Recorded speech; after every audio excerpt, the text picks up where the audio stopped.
Yo. What up, what up, what up? Hey.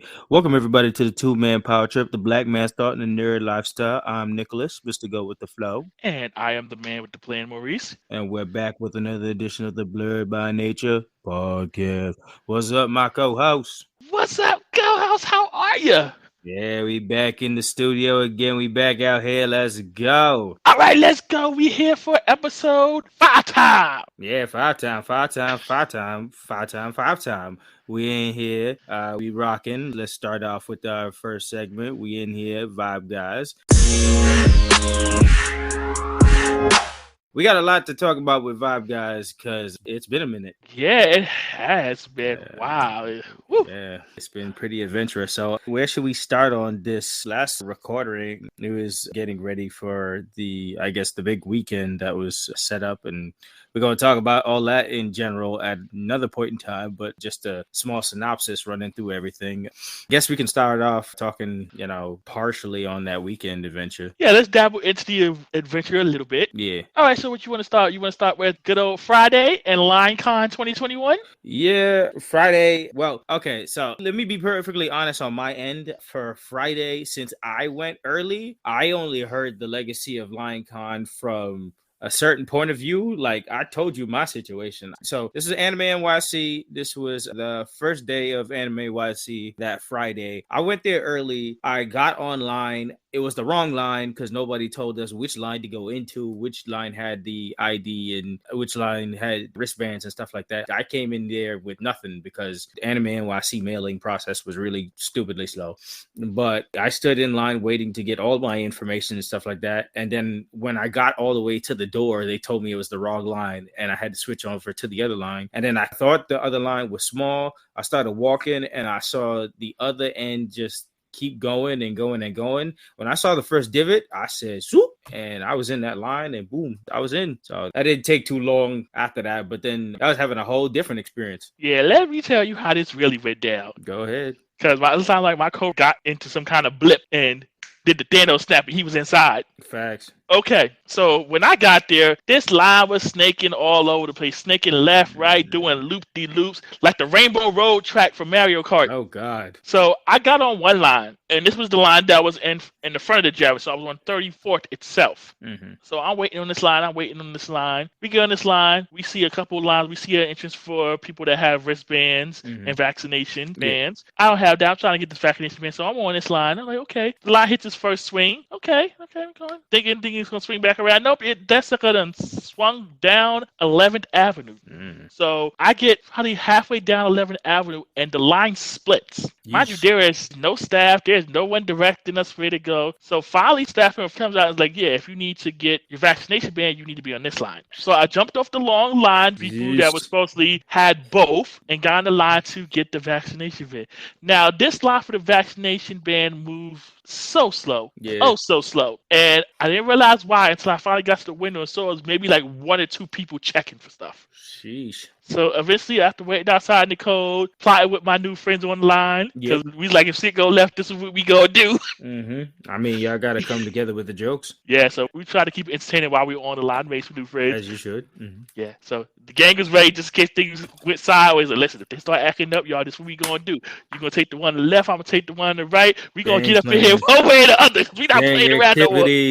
At this point, the sun is going down. It's already cold outside. We ain't with it. Yeah, y'all was going into deep freeze mode, apparently. Shit. So, like, at this point, we wasn't trying to hear nothing from nobody. Nope. So, we finally get in, and then I finally meet up with you, and we're finally inside. Yeah, and during all that time, I'm passing from group to group for the most part, and then I'm chilling. I'm doing the job that I was basically was going to do Friday anyway. I was working register for Ranja and his stuff that was going down, so that was pretty fun working that. And then I linked up with you, and then it was good. It was a good first start to Anime NYC when we actually got into the building and actually started, going around and seeing stuff. And then after that finished up, we did a little tiny celebrating, going out with Ranje to go eat and stuff like that. And that kind of wrapped up the first day with that. Yes, it did. That little food adventure was fun. Yeah. And then stepping into day number 2, they sent out the email to justify understanding the situation that had happened with LionCon 2021. And they was like, all right, we can't pull that for a Saturday. So we're going to have to fix all that. And then they had the divided lines and the whatever motion that they tried to fix for day 2. Wait, so before we get to that, can we talk about the orange shackle on our hands that we can't take off? Oh, the binding bars. Yeah. They gave us the wristbands that we waited so long to get. And when we got them, we made sure that we had those things latched onto us for the next couple of days because we weren't going back to any BS back line and wait even longer for the whole situation to go back south again. Yep, I give them that. The wristbands held up with it and everything. So I was like, listen, wristband, it's going to be me and you for the next couple days. Facts. That was our jail band. So yeah, we was taking showers with it. We was chilling with it. I wasn't tampering with the motherfucker at all. I don't want that shit to break into any kinds of pieces. Initially, I was trying to take it off, and I was like, nope. It's one of those. I was like, let's see. I was like, okay, I hope you hold up, because it held up with the shower and everything. At least they didn't cheap out on the bands. Yeah, I was looking at that, and I was like, yep. It's going to stay as what it is right there. Yeah, because the first time, I was like, oh, shit, great, man. I'm pissed. I mean, it is what it is with that situation. It just ain't going to go. Because I was like, I'm not trying to go back on that line to get this stupid band again. Now, you was having war flashbacks if you was thinking about that. So like you said, Saturday came and we managed to get inside with some decency. Yeah, except for almost getting trampled at the very beginning. Because what they did was they had people in organized line there, but the line was stretching all the way around like 18 rows of people and stuff like that.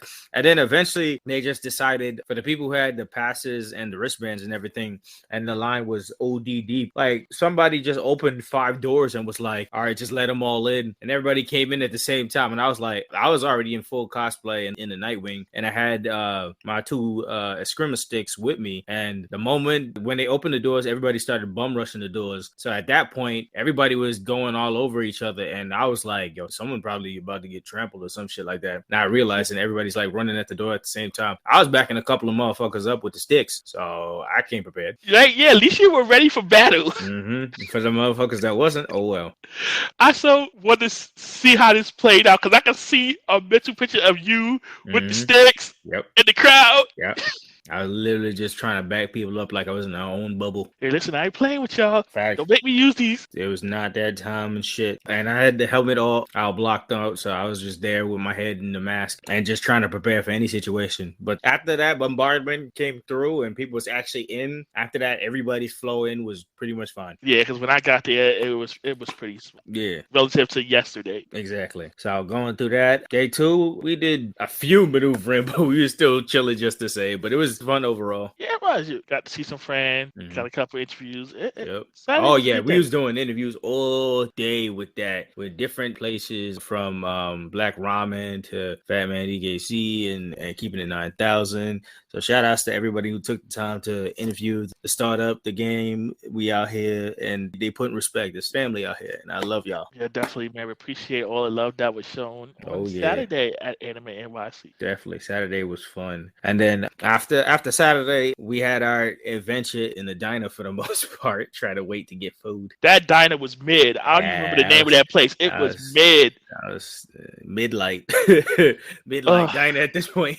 I'm still disgusted, bro. Yeah, but all that will get in depth pretty soon. But like just going through that and then the after party situation happened. Oh boy.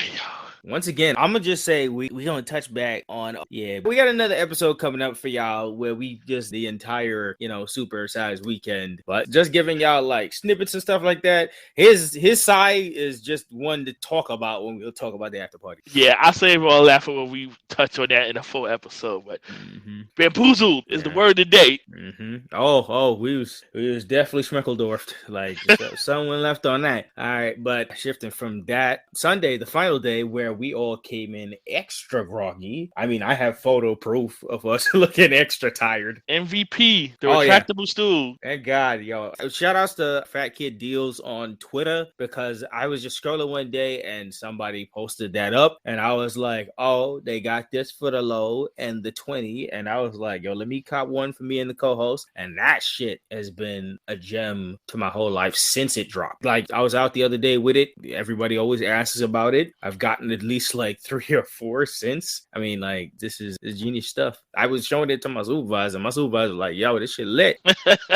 Oh man, that's a nice. Anytime you need to sit, just pull it out. I explained this to the homie on Tuesday, and I was like, "Yo, son, I'm just not standing. I'm just not standing for this bullshit no more. fuck waiting on delayed trains and everything. Nah, bro, I'm sitting." That's a perfect tagline. I'm not standing for this bullshit no more. Shit, put us in the new commercial. We'll razzle dazzle your red and blue like Pokemon, bro. Right, sponsors, what's up? Facts. We got bring in the commercials. We gonna sponsor commercials like y'all never heard on podcasts before. Y'all heard all them other bullshit commercials. Y'all about to hear us now. Oh man. But Sunday was gems, the finality of it, and just seeing Ranjay go through those 3 days and get his money and everything. That shit was a proud moment. Us taking his table down and walking out like we were some rock stars and shit like that. That was mad fun. Putting his stuff away and then finding dinner in the rain, only to finally figure out that Panda Express was number one.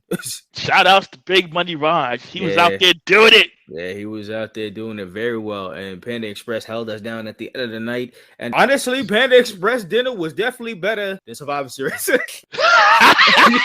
Yeah.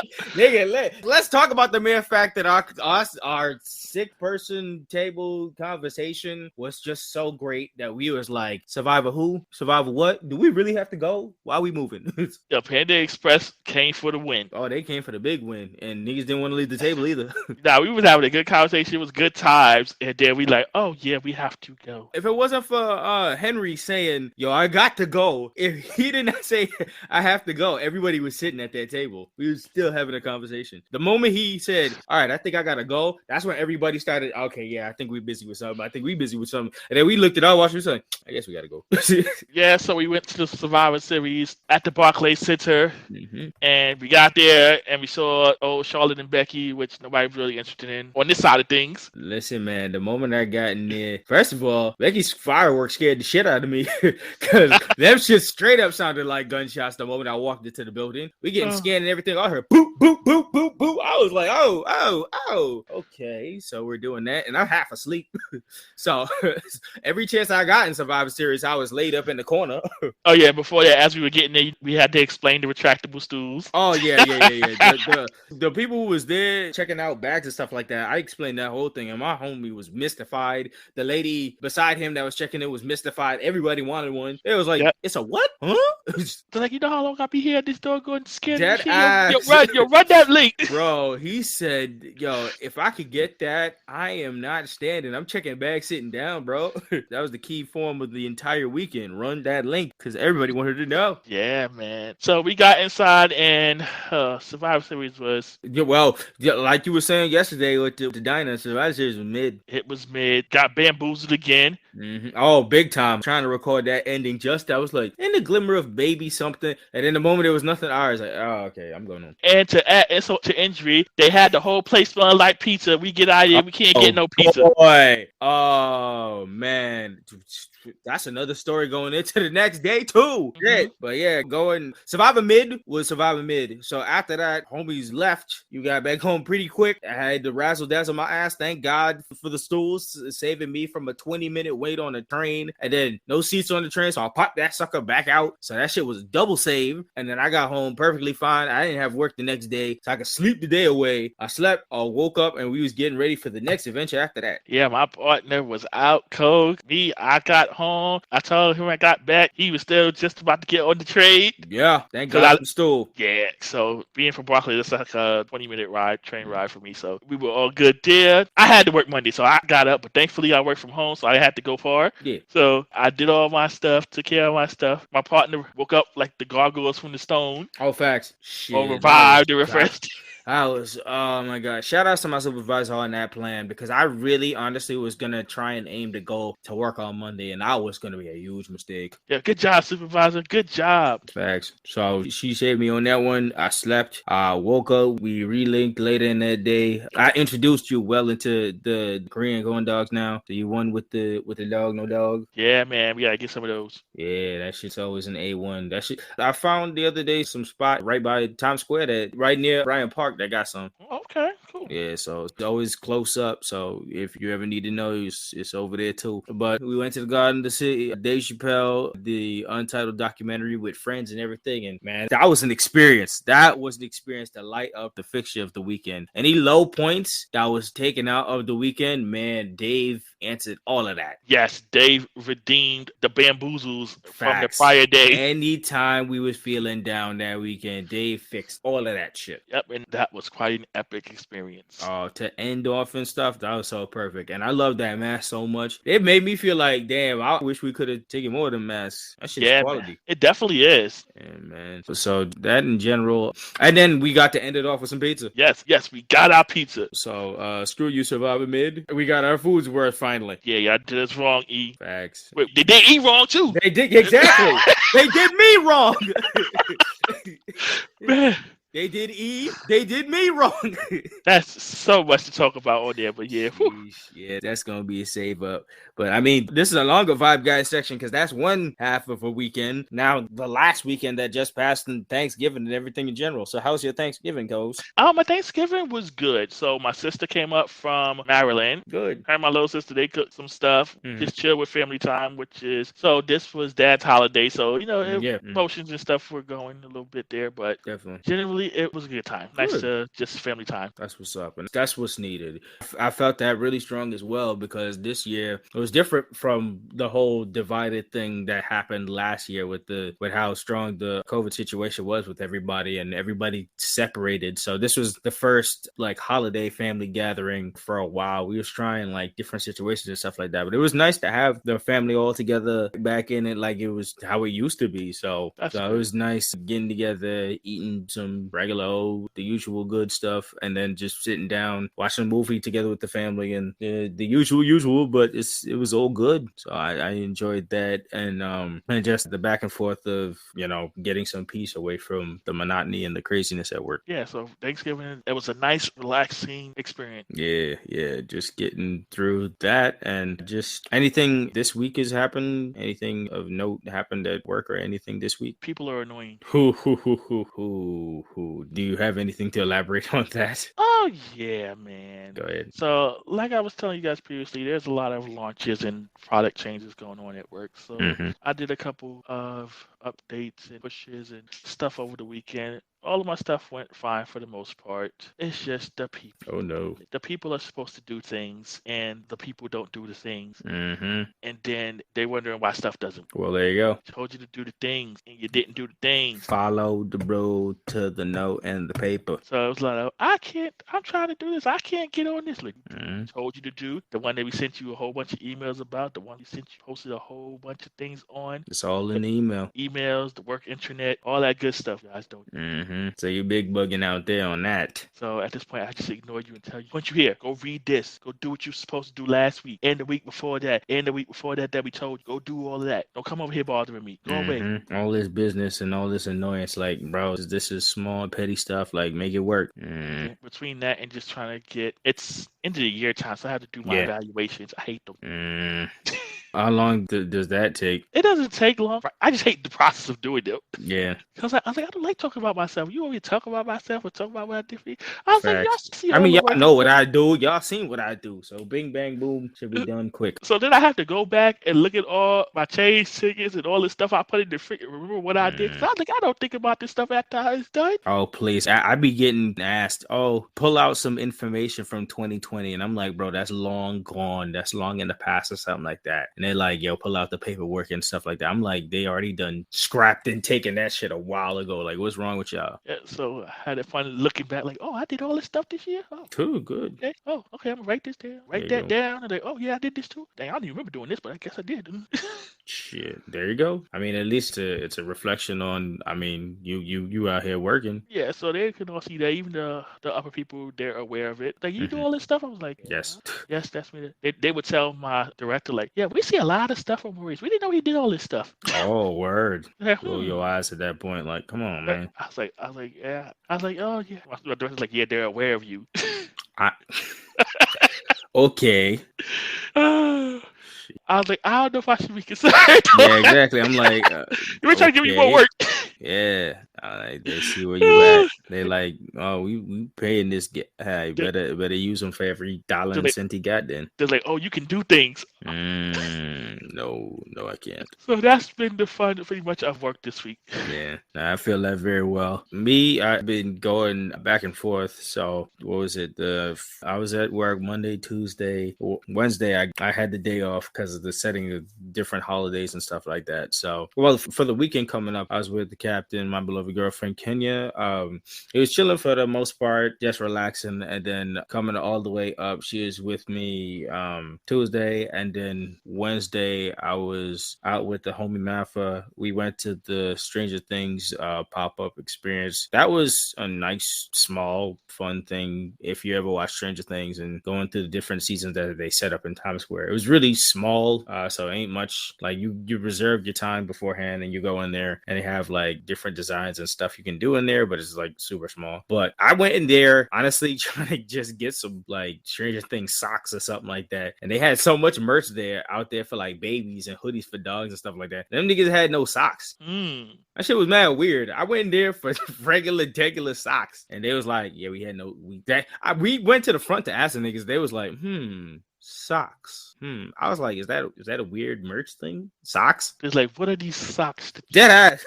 That's how they was feeling. It was like, I don't know about them. What are socks? So I was like, okay, y'all got dog hoodies and shit like that, but no socks. All right, heard that. And then what happened was, I went to go mess with the machine. There's like a little machine play thing where you push some buttons, and then after that you press this button, and it's supposed to activate something. And how come every time anybody else could do it, everything's fine? I push in the right codes and I get the right numbers, and the last part goes. I go to push it and it's all frozen. It froze for me. So I got a question. Is that how you felt when you was working with that slip machine at the end of the day? Yeah. On that last episode? Yeah. Because I was like, what's good? I feel like that shit specifically went for me because when I walked away, that shit was working again. So I was like, all right, this machine obviously racist.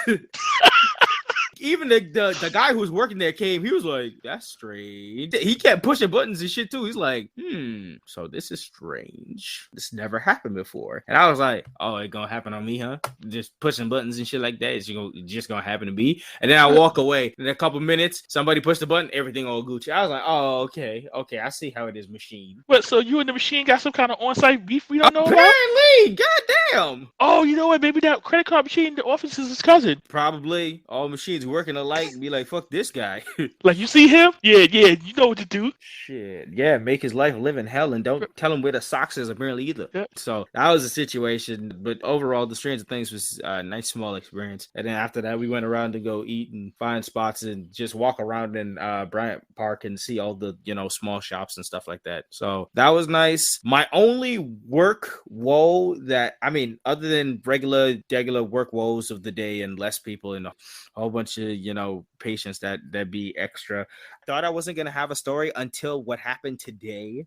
So, and it was the weirdest situation. It wasn't like connecting towards me per se, but it was so weird that this happened because I'm trying to help somebody else like right in front of me do a whole payment plan and figure out their paying arrangement and stuff like that. And then out of nowhere, my coworker asked for the next patient to come up. This lady didn't realize that somebody was in line before before her, there was like a pregnant woman that sat down, and nobody knew that she was next in line because she didn't inform anybody. She didn't let anybody know that she can't stand in line. So she just went to sit down, and we can't angle on who's in the line or because nobody told us beforehand. So she just asked for the next person up. So that could be any person who's, next up on the line. So the lady came and she was trying to do her appointment, but the other pregnant lady came and said, I was here in line before you. And it was just a big ass argument that just escalated. The lady is like 8 weeks pregnant, and she started yelling. And the moment I started hearing the yells, when a conversation starts going left, when they're just slowly talking to each other, and then the bass in somebody's voice starts to hit octaves. And I'm like, okay, this is getting bad.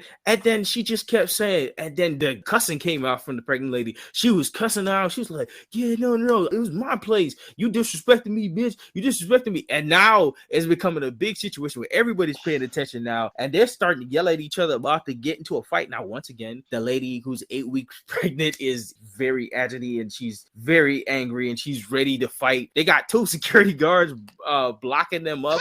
And this whole situation talking about she yelling and taking her, and she was like, if you come outside, I'm gonna beat your ass. I'm like, what? I'm just chilling, trying to fix it. So my person who I'm trying to work with is trying to calm this down. Mad people's trying to calm this down. The pregnant lady leaves out, and she's like, yo, I swear on God, if you come out here, I'm gonna get my whole family to jump you. And I was like, yo, this shit crazy. Like, man, people starting to come in, everybody's starting to make the block off. The lady's trying to explain what happened to other people. We're trying to explain what happened, which I didn't even really look at. Everything happened in front of my coworker, and we were trying to explain what the situation is that happened. And while this is happening, the lady's all the way towards the door, way away from the booth, and she's screaming. She's like, I swear on God, if you step out here, I'm gonna beat your ass. I'm gonna make sure you get jumped. You getting messed up tonight. You getting fucked up. I was like, yo, she's just outside raising hell. And then I start hearing like things getting pushed over and stuff like that. Like the lady was waiting for her. Like she was really waiting to drag her outside with her and her assist one baby. What is going on at your job? I told you, I'm in the hood health facility, bro. What are you talking about? This is pure definition of that shit. I dead sat there and I was like, man, I really don't got no work woes story for this time. And then this just fell in my life, and I was like, well, wow. So yeah, that was a thing. And other than that, to cap off the anime NYC stuff, the whole Omarion variant. I'm gonna go back to the pregnant lady. Where was she at when disrespectful grandma showed up? I don't know. I don't know. I wish the energy was lamented or something like that, but no, she was not there. But these are different things that happen at different times. There you go. Oh man. All right, so back to this Omarion variant. Yes, the fucking Omarion variant that now. Okay, so like 2 days ago, Anime NYC said thank you, and we're sorry about the lines and sorry about everything that happened, and we had 53,000 people that showed up. Well, now this is the proof in the pudding that niggas can never have anything nice. The Omarion variant started to pop up and started to be a talk of the town, like the start of last week and stuff like that. Discovered by scientists in South Africa, a new variant strand of COVID has been slowly inking its way closer, like always. I don't understand, nothing can be paused off, but slowly you hear it creeping up, and it creeped up in California. Well, now we heard that it done made its way to Anime NYC from a person who came in with it from Minnesota. So that's kind of that situation. Yeah, so today we get some nice news that someone from Minnesota had the Omicron variant, and they were at Anime NYC, and we just all took a collective fuck. Yeah. The worst part about it is this variant just had to be the variant that it was like we came in there all vaccinated with the pass and everything, and we was feeling free and Gucci. And now you telling me this is one of the variants that be like, oh, fuck them 2 shots that you did. Like, come on. For real, it's like, man, listen, this is the bullshit. Definition, fucking icebox where my heart used to be as shit, man. And I'm like, what else? What else? Niggas can't have nothing nice. Anime NYC literally said that they gave the number only to be like, hey, this was a nice thing to have all these people in once, make it feel mad normal again. And they was like, nope, COVID. I hate the mere fact that this had to be a thing during this and not Comic-Con. How Comic-Con got off scot-free? Exactly. How? And on top of that, they just had San Diego Comic-Con. I think they pushed it for like a different day because I see all these pictures. So they just had San Diego. Are they dealing with the same situation too? Likely. We'll likely hear some news. Cause what the fuck? I'm over it. Yeah, every group chat, every message, the worst part about it is when I got home, the first thing I saw was it on the news. I saw people dressed in Naruto flossing, and I was like, oh god, the representation. Anime NYC, they just had to get the videos of all the nerds doing the nerdiest stuff and was like, yeah, so if we got a Mario variant in New York City, blame the nerds. I'm like, exactly. Be like, blame anime. If y'all grandma start dying, blame anime. That's exactly it. It's like, damn. They got video evidence of us being the nerdiest shit, and they be like, yo, blame the nerds. Nah, they brought it to New York City. They brought they're like blame the nerds. Like, you see that nigga in that costume robe? Get him! God, any nigga that ever say anime, it's on site now. Right? Like, Plus Ultra, get him! Yeah, facts. If you ever rocking with anime, anything else, you step outside with a JoJo t-shirt, you get stomped at. Yo, for real, they be looking down. Oh my god.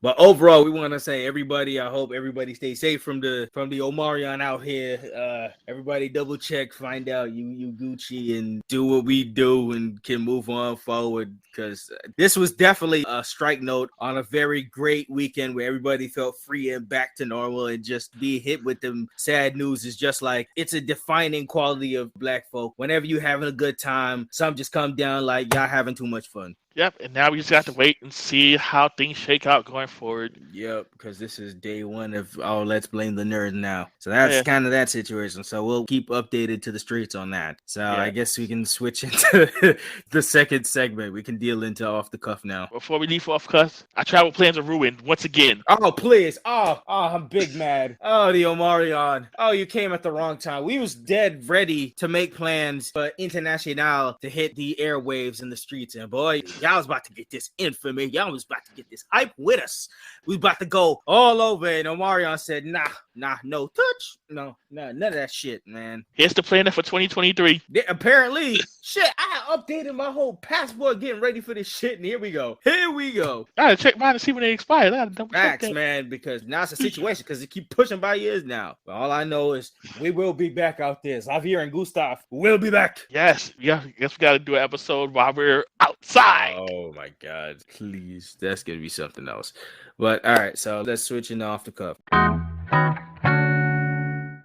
We are here. Yes, we are here indeed. So, off the cuff this week, I wanted to talk about, it's just a small thing. It's going to be on anticipation. When you're hyped for something and you just feel that anticipation just building up. What's your thought on the idea of like anticipation, just being really hyped and being excited for something? The great build up. Yep. Yeah, the great build up. Sometimes it's better than the payoff. Yeah, it definitely is. So, anticipation it's always good. Mm-hmm. As long as the payoff is good, it's generally good. Yeah, or as long as it delivers in a sort of way. Sometimes it doesn't have to like reach the same levels, but anticipation is a double-edged sword. Yeah, sometimes the anticipation winds up being better than the outcome. Mm-hmm. So got the little catch-22 there that you keep building and the outcome winds up being a dud. So we're literally talking about the holiday of anticipation. Have you ever seen a gift under the tree and you're anticipating what it could be, and then once you open it up, it ain't it? Oh yeah.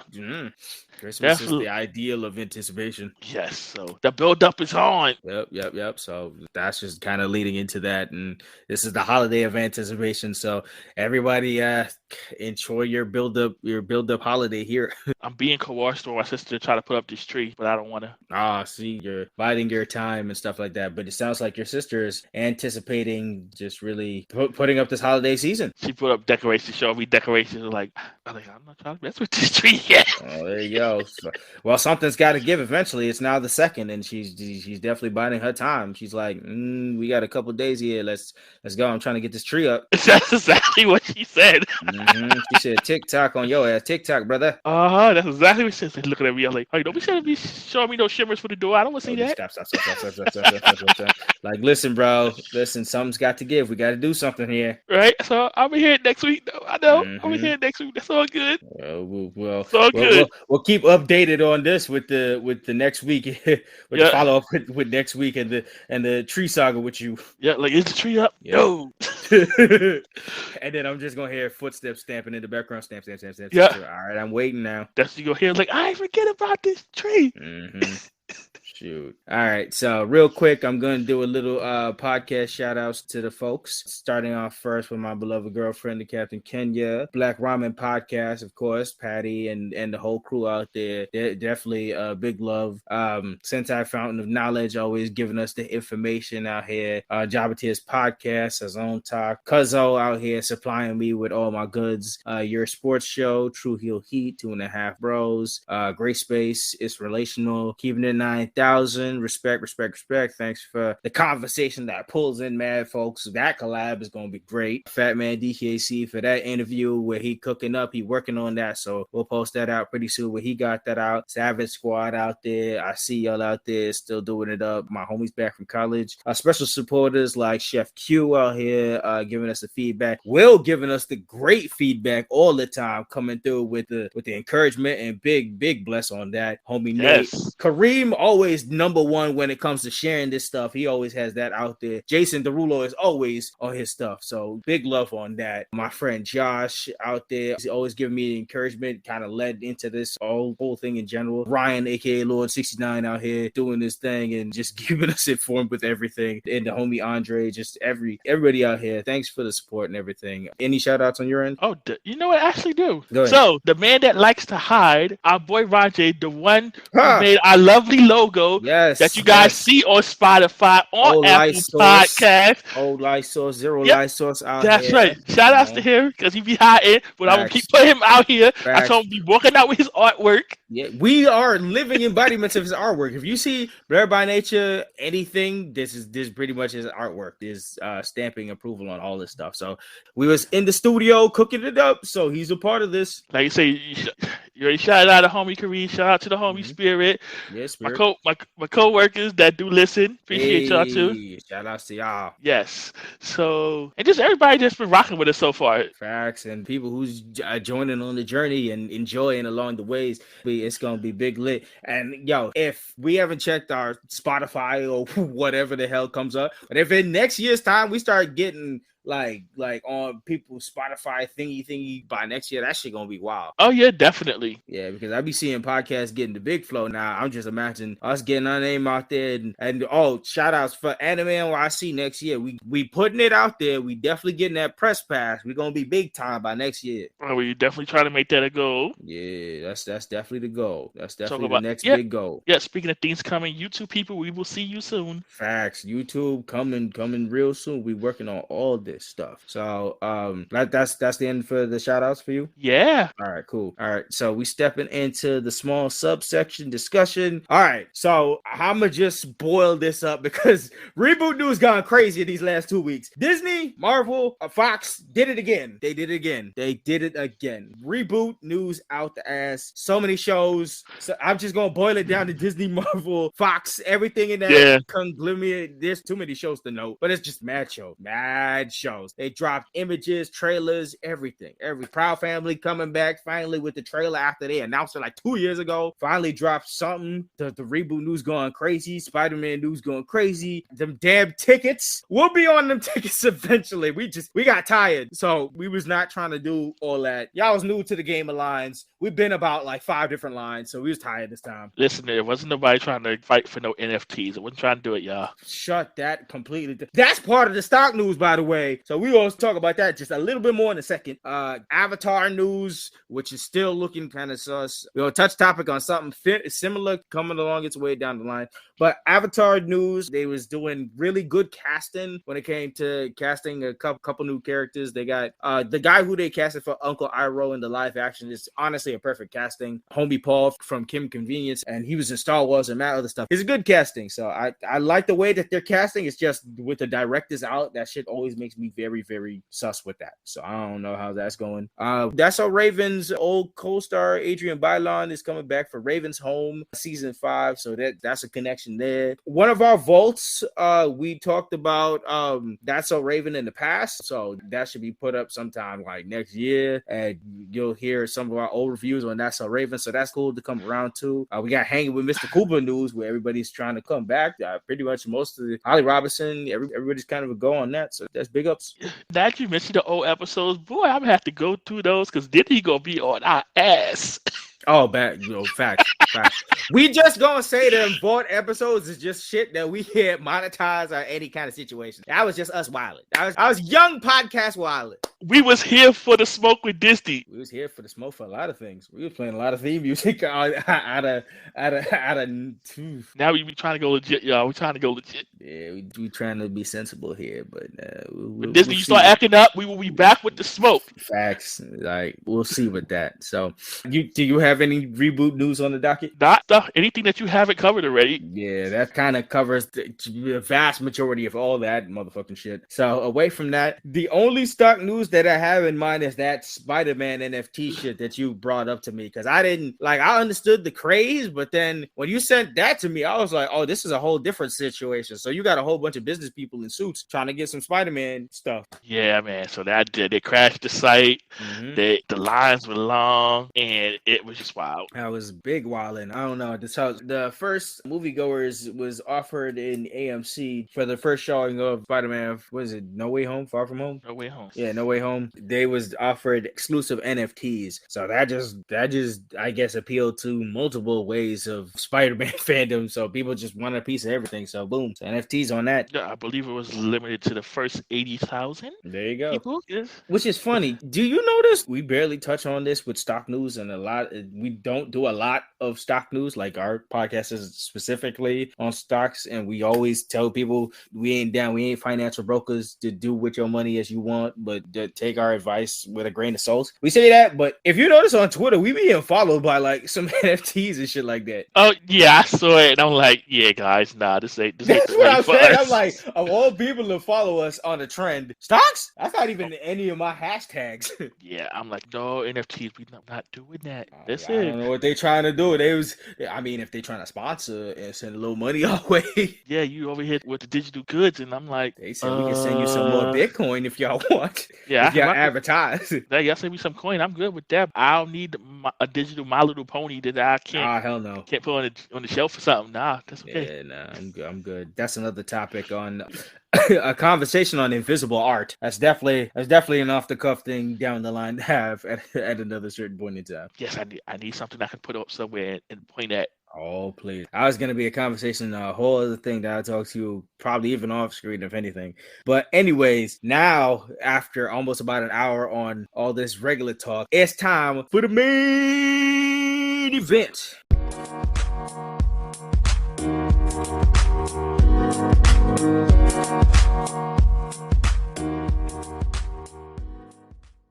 Let's go. Main event segment. Third segment out here. This week we doing a special Down with BMP. Black Morpher Power special out here. We doing Mighty Morphin Power Rangers movie. We about to recap the whole movie. Now we about an hour into this podcast. We about to recap this entire movie. Okay, I want to just preface this by saying that we are talking about the 1995 movie, not that BS from 2017. We're not talking about that. Well, maybe we'll talk about that at some point in the future. We ain't talking about that now. We got a lot of motherfuckers on the docket. We got time for a lot of conversations. And this time, we going into the special Mighty Morphin Classic. Mighty Morphin Power Rangers out here. Yes. So you ready? Any facts for us, or are we jumping in? No. I got facts. You know, I always got facts. All right. So history, a little facts, a little stuff on the side. And if you got any, you can throw in some notes too. So my history is this is from 1995. This is 1995 original story and movie exclusive suits. This is streaming on HBO Max right now. 20th Century Fox, Toys, Saban, all up on this merger collaboration. Filming took place in Sydney and Australia. Second cast of main Rangers retells another story of this as well.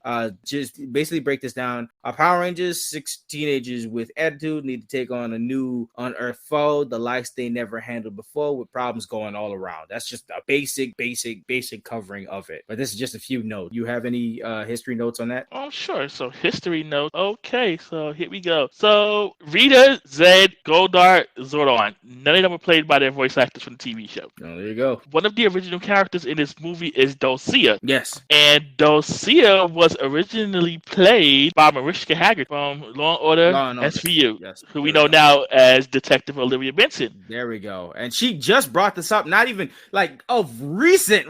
Nobody realized this until recent. Yeah, and she had whole scenes with the Rangers. Yeah. We see her in full getup. Did you read the reason why, what happened, why she was canned? It was something about scheduling where she wanted to go home or something like that. She wanted to go see her family for Christmas, and they said it was okay. And the moment she went and she was trying to come back, they said she was fired. There was definitely some okie doke going on there. Oh, they filmed the scenes already. They just pulled someone in like at last minute to be in the costume and started refixing shit. Dude, I was curious what the scenes with her were. I imagine they were like more actions with that. I'm curious to see how that went. And just thinking of her in that role. We literally have images of her in the forest and shit like that. So was she supposed to be on that one adventure with them with the bones? Possibly. I know they cut a lot of stuff out to the movie for time and just money constraints and a lot of stuff like that. So obviously they fired Mariska. They gave the role to Gabriel Fitzpatrick. We'll talk about her a little later. Yeah. Another little tidbit is some people probably wondering why we've never seen Ivan Ooze in canon. Mm-hmm. Well, that is likely because the rights to the Power Rangers movie and all of the unique characters to it are owned by Fox, which are now owned by Disney. So then you think this would have been on Disney Plus instead of HBO Max, huh? Yeah, it's interesting. So I'm not sure when Fox probably made a deal with HBO Max before Disney got him. And yeah, because you think, okay,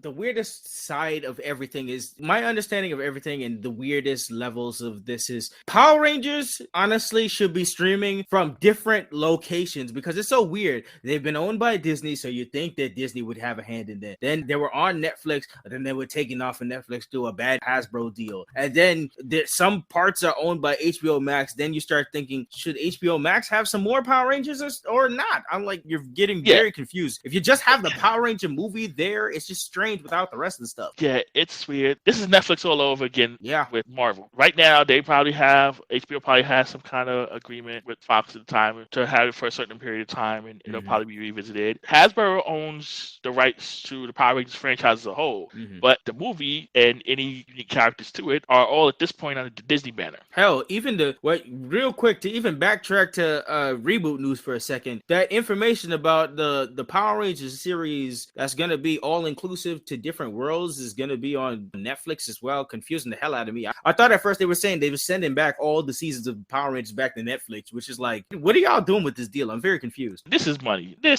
Obviously it's money, but I'm so confused. Yeah, Hasbro is doing some finaglery here with the contracts, and I guess because maybe Disney had the contract structured a certain way and Hasbro don't like it, blah blah. But this is all back in contract. Yes. Yeah, this is business news. Yeah, that's all that is. That's all I can see that is. So yeah, Fox owns Ivan, Dulcia, and that random pig monster that we see here that we never see anywhere else. Who got jokes? I'm going to talk about my homie Pigman because homie low-key had the best jokes other than he was a perfect second to Ivan Ooze. Like, forget Goldar. Like, yo, him and Ivan had one-liners that, you had to sit back and listen to this man's jokes, and you was like, this man's funny.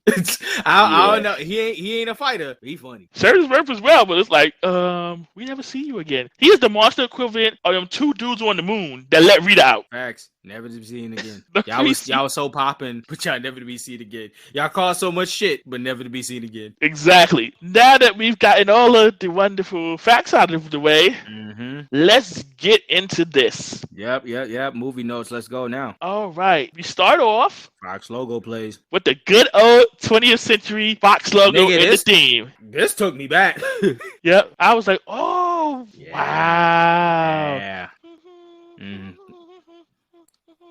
I was like, damn. Okay. I was like, there. that took me way back. Feeling that. And then after the Fox logo play, we got a Star Wars note style storytelling of the Power Rangers. 16s, powers, secrets, Zords, all that shit. Yeah, man. I was like, wow, look at this. So we got our scolded Star Wars like text. Yo. We got a narrator who's a woman who is not named at this point. And she's just telling us about this legendary interdimensional being known as Zordon. Yep. And how he came to Angel Grove and built this command center to fight evil with his robot sidekick, Alpha 5. Zordon in the back writing the script for everybody like, yeah, say it just like that. Yeah, talk about me like that. Yeah. Hype me up. Right, and they say he sought out 6 teenagers. 6 teenagers with attitude. Yep. Not workworforce. No. So even in the movie, Zordon is keeping that same energy. Yep. No slave labor. Just erase that part. No. He's like, yeah. Y'all know what time it is. Just because we on the big screen, y'all know what time it is. Yeah, you come work for me. Yeah. Write that in the note. Yep. Yep. He talk about Power Ranger powers. We talk about their Zords. The secrets that they gotta hide to protect. Yep. Still got them secret identities. And then we get the movie logo with a nice explosion. Yep. And then we kick off right there. All right. The next thing we see is a plane. And who's inside this plane? Rocky, Kimberly, Tommy, Billy, Aisha, Bulk, and Skull. Why? From what we can tell here, they're going skydiving. Which, once again, all right, I'm gonna already start the movie already on some other shit. These are still high schoolers, right? And they are allowed to skydive. Now, talking from experience, not allowed to skydive until you're like 18, 19. Like, you're at least legal enough to sign away your life just in case if anything goes wrong. And I have a couple of questions about this scene because, first of all, you're not allowed to go if it's your first time. You can't go out alone. And then the way they were doing aerial and flips and tricks and shit like that, that means they've done this a couple of times. So how old are you, motherfucker? Well, I don't think the age limit is the same everywhere. So, I guess depending on where they are. These are high schoolers. What are you talking about? They have to have some permission slip. Where are their parents? In Australia, I think the age is 12. So I don't tell you. Hold on. Time out. This is supposed to be Angel Grove in California, right? It's never said where Angel Grove is located in this movie. The characters that they are playing, they are still high schoolers jumping out of plane illegally.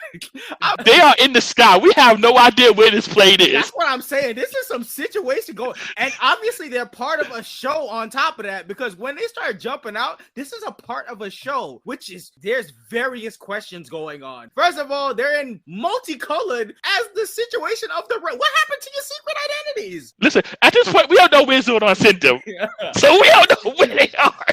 Zordon like, nah, fuck out of here. Y'all just go have fun today. Like, what? Oh man, we get some comedy from Bulk and Skull. Yeah, Bulk is like the stuffed eagle's about to fly. Skull is like Ditto for the swooping swallow. I don't even know how the hell they got you guys up here. Like, what? And Aisha was like, yeah, all right, lead the way, y'all. So Skull goes to open the door, and he looks out and sees the sky, and Skull's like, oh hell no. Honestly, Skull was my mood with my leg when I did skydiving, because when I opened the door and me and my instructor was trying to go out, there was a part in that video that recorded the whole situation that went down, and I tried to move, and there was one of my legs just kept getting shimmied, like caught in front of the door, and I was trying to move my leg, but for some reason for like a good 5 seconds my leg wouldn't move. I was trying to shimmy myself to like roll out of the plane, but my leg was like, nah, bruh. Think about that for a second. I'm just laughing because I was going to ask you all this because... Oh, no. See, this was the movie that caused me to think even about skydiving. When I met Jason David Frank, I literally told him what y'all was doing there caused me to do what I did. Right? See, because my coach, he partakes in these things. Oh, yes, I did. Yes, I'm the thrill seeker here. In other ways. Oh man. I'm the type of person that do it, and then when I land on the ground, I didn't tell my mother about the whole situation. To ease her heart, because at least I'm already on the ground. Oh, Miles. So the next thing we see is Kimberly. She taps Spoken Skull, and she was like, yeah, guys, you might want to slip those on. And she points at their parachutes. Boy, they was about to jump out. No, boy, they were going to die down here. Yeah, they both look at her and say, good idea. So they dip back to go put on their parachutes. Billy tells them they're right at the target zone, so they start jumping out. Aisha jumps out and says, challenge. I'm like, okay, Aisha, I'm with you. Okay. Adam jumps out. He's like, I'm right behind you. I'm on your tail. We got Billy jumping out, talking about systems go. We got Rocky jumping out, so they all jump out. Tommy got a surfboard. Multiple questions about skydiving experience here. And let the nigga go out with a snow. Man, what? Listen, if you don't fought Rita Repulsa and Law Z, I guess you're not really worried about those. To know this secret identity. Who's flying this plane? Who knows these guys? Is Alpha flying the plane? Listen, we don't know about all that. But for them being Power Rangers, at this point, they done been through so much shit. I guess this skydiving ain't nothing. They should know that. We get that they're about this life because they've been in high Megazords and been thrown through like 10,000 feet in the air by Green Rangers and shit like that. Like, we get that. Tommy been about that smoke. He threw all these niggas out this shit. But like, yo, this is a multiple situation where it's like, these are your regular high school students. Who made this permission slip? Why is there no teacher with them trying to fly? I don't know, man. Regular high school students? There is nothing regular about what goes on in Angel Grove. Man, this place is worse than Chirac. The property taxes gotta be through the roof because shit is getting destroyed every week. There is no police. If you go outside, you gotta worry about being attacked every time. And if you're a parent, you got to worry about your kids being recruited by the floating head to go fight the monsters. And low-key, Boca Skull have been through some stuff, too, so... That's what I'm saying. I'm like, bro, what's going on? What's going on? Who is flying this plane? So, at this point, they're out in the clouds, and we see them doing all kind of stunts. They're out here flipping. Rock music are playing the boot. They got the soundtrack they got was ripping through this whole movie. So, this is actually Higher Ground by Stevie Wonder, and it's being performed by the Red Hot Chili Peppers.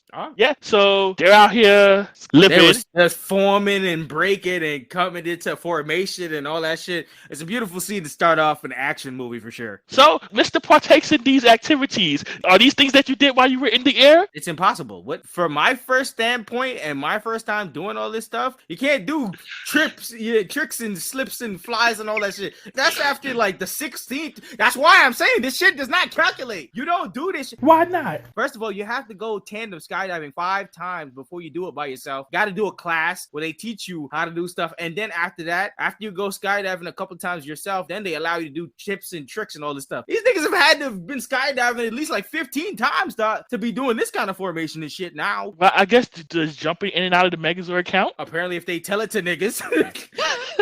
Fuck the whole line of secret identity to this movie, because that is definitely challenged within the first 20 minutes of all of this movie entirely. You know, maybe Mrs. Appleby gave him a note. Maybe the principal was like, yo, I co-sign this, Appleby, all right.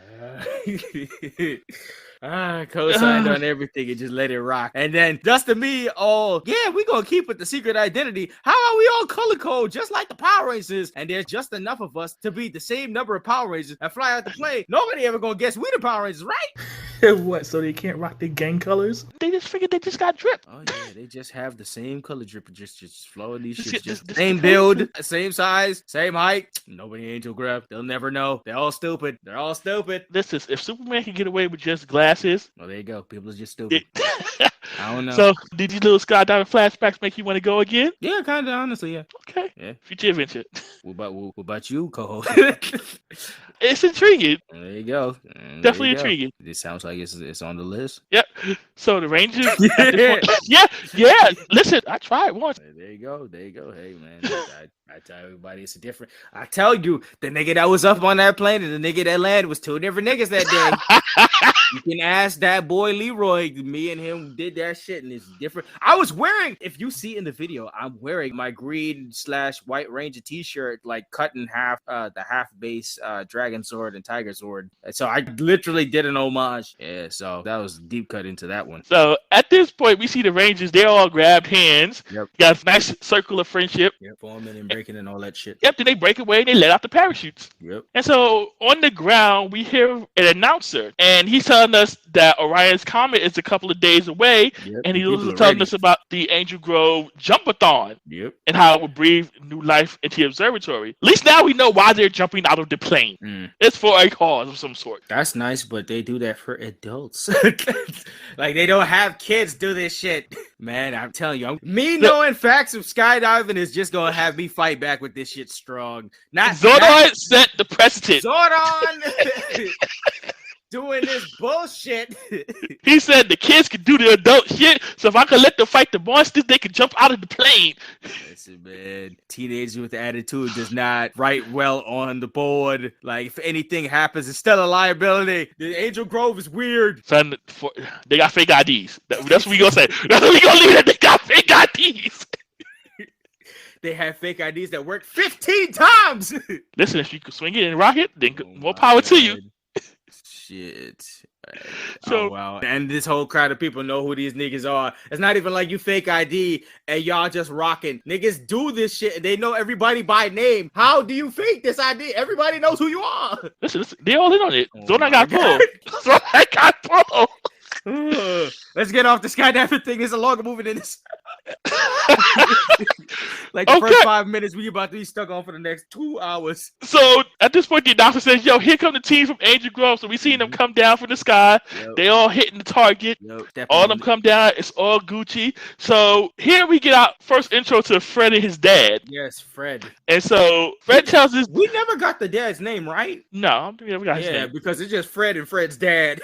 Fred tells his dad to watch, as this is how the pros do it. Yo, they violated. Yo, Fred was violated his father throughout this movie, man. Son, listen. Yo, his pops was like, he's like, yo, listen, I ain't do that bad. Fred looks at his father. He said, you landed in the parking lot. It was embarrassing. Damn, nigga. Skydiving ain't easy, big dog. Sometimes the wind current is just bad and it pushes you. Damn, son. It be your own kids. It be your own. It be these little niggas all the time. Damn. Shit, break your heart. Fred dad, like, y'all want a Fred? Look at them Rangers like, y'all want a Fred? Because fuck this kid. Yo, after they all land, Fred goes over. He congratulates Tommy. They all chat it up. Tommy's like, yo, maybe next time you can come. I'm telling you. Apparently, because we don't have So Fred looks at his father and says, really? And Fred's pops is like, yeah, we'll see about it maybe in 10 or 12 years. Yeah, sounds about right. Fred's pops is like, I'll teach you to clown my landing. Like I said, next time I'm throwing you at the plane. He's got this whole plot together. We gonna find out why we never see Fred in another Power Rangers thing ever. Fred's dad took him out, and Fred's dad went to jail, and they never talked about it ever again. Oh, is this why we got Justin? But there you go. There you go. They had to figure out what to do after we got rid of Fred. So now, the rest of the group comes over, and they're chatting it up. And then here comes Billy. He asks if anybody's seen Boken Skull. And son, Aisha says Ernie is serving free lunch, so they probably landed on the roof. Oh my god. And they all laugh, yo. I was like, damn, don't nobody give a fuck about Boken Skull? Nigga, they was up there with y'all. What happened to Unity? What happened to teamwork? What happened to y'all to saving the peace, nigga? What the hell? Y'all mean? The next scene, we see Boken Skull are still in the plane. And the pilot tells them they better hurry and jump because they ran out of fuel. Well, there you go. That's who was fine. That person right there. That person who don't give a fuck about these young niggas. So the comedy ensues, and they finally jump out of the plane. Yep, hilariously. And so the next thing we see, Rangers out here roller skating through the streets. Yo, I said they turned this movie into looking like Rocket Power. They was doing every kind of X game sports. I don't know. How y'all go from skydiving, put on roller skates, and start going through the city, doing tricks and all this shit? I'm like, bro, y'all are adrenaline junkies now. Yep, they out here playing free ride in the background. They be having some tunes in this movie. Yo, that's what I'm saying. The budget was right in that soundtrack, because that soundtrack was fire. Yeah, they definitely put some money into this. Good. And then so next we see Boken Skull, and they landed in a construction site. Yup. And I like how clean they landed into a construction site, and the moment they came off of that shit, they get lambasted about being in the area, but then they start firing back with no paperwork and nothing. They was like, yeah, we the inspection. Imagine y'all had supervisors or people who came to look at your job who just came in from the sky and came in just was like, hey, bro, we got to report. We got to check on your job here. He just came out the sky. What the fuck you mean? Well, strange shit happens in Angel Grove. So yeah, apparently, but damn. Listen, we got fake IDs and people. They didn't even need no IDs. All they did was lambast the motherfucker. He was like, oh, y'all must be corporate. Well, corporate comes out of the sky every day? Surprise inspection, mofos. Yeah, how strong? Surprise, motherfucker. Like, goddamn. That man that was asking them questions got pulled away by the other group of guys saying, yo, we even found something over here. Found a random ass, big ass manhole. We see something that looks like, I guess, a covering or something, and it has a funky looking symbol on it. Yep. This don't look good. I hate this. I hate this absolutely. Because they first thought is let's get a crate and open it. Why? I'm like, did you guys not pay attention to what happened to those dudes on the moon? Fuck all of that.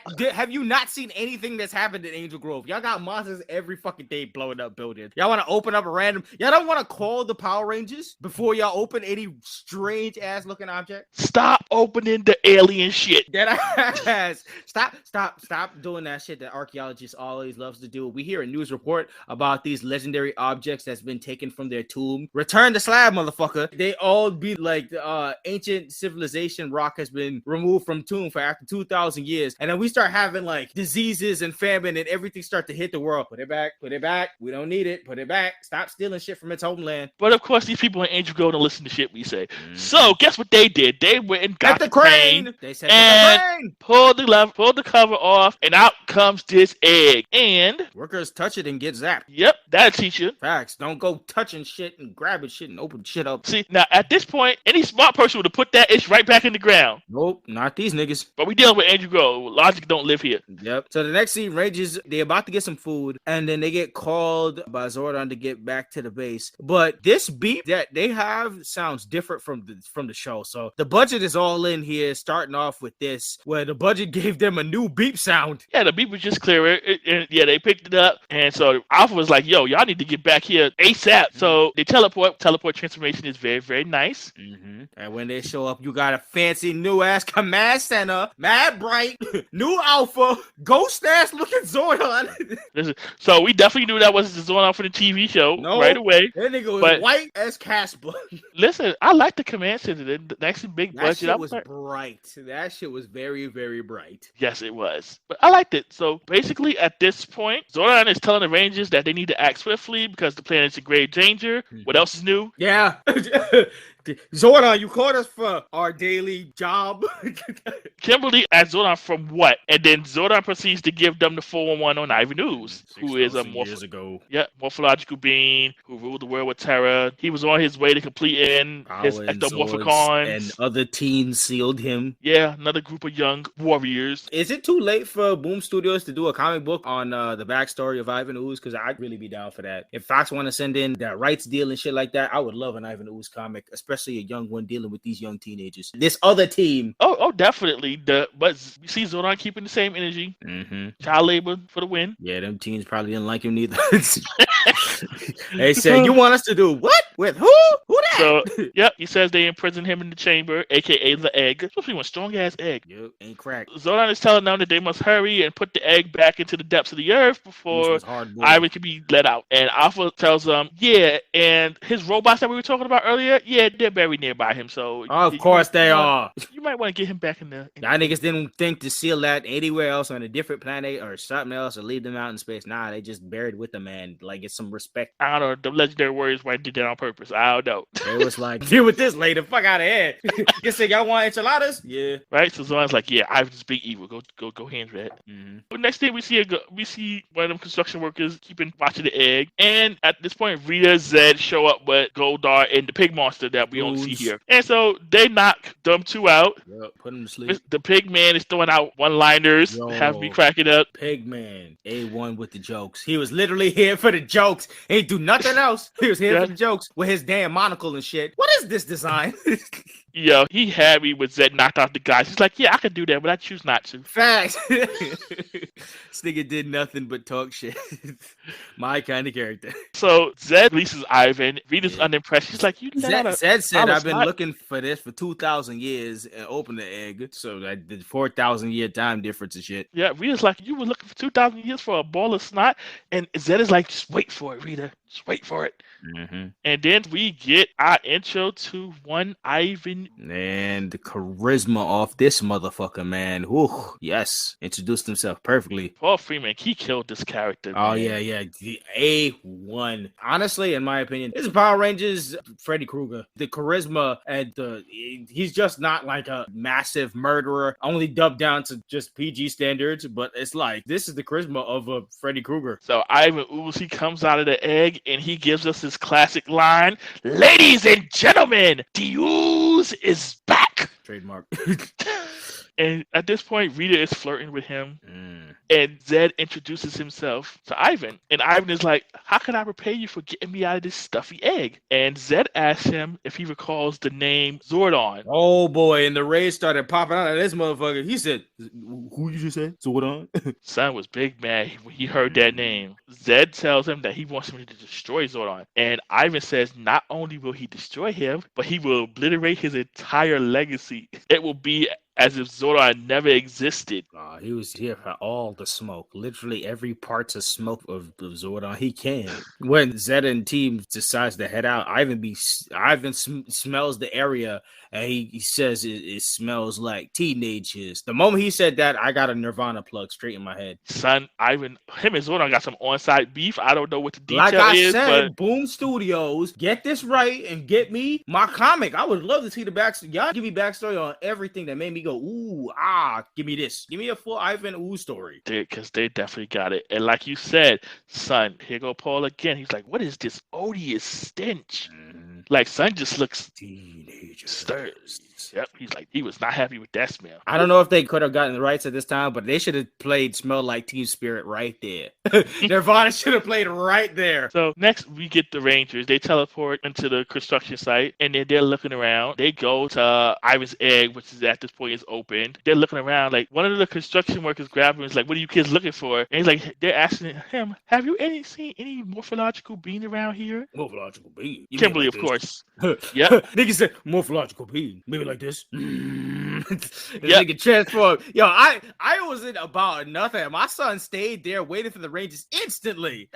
You'd think these situations would be like a build up to it. Nah, it happened instantly. I love that. Nah, this son was a different type of villain here. Yeah, big time. He was like, oh, y'all here? Oh, well, smoke time. Whoa, oh shit. Oh, all right, we're doing this now. Kimberly was like, gross, and Ivan was like, you are too kind. His transformations are freaky as shit. So yeah, I'm right there with her. Yo, okay, I gotta see if I can do this justice because the way that he introduces himself here, Ivan, he's like, I am the galactically feared, globally reviled, universally despised. They call me Ivan Ooze.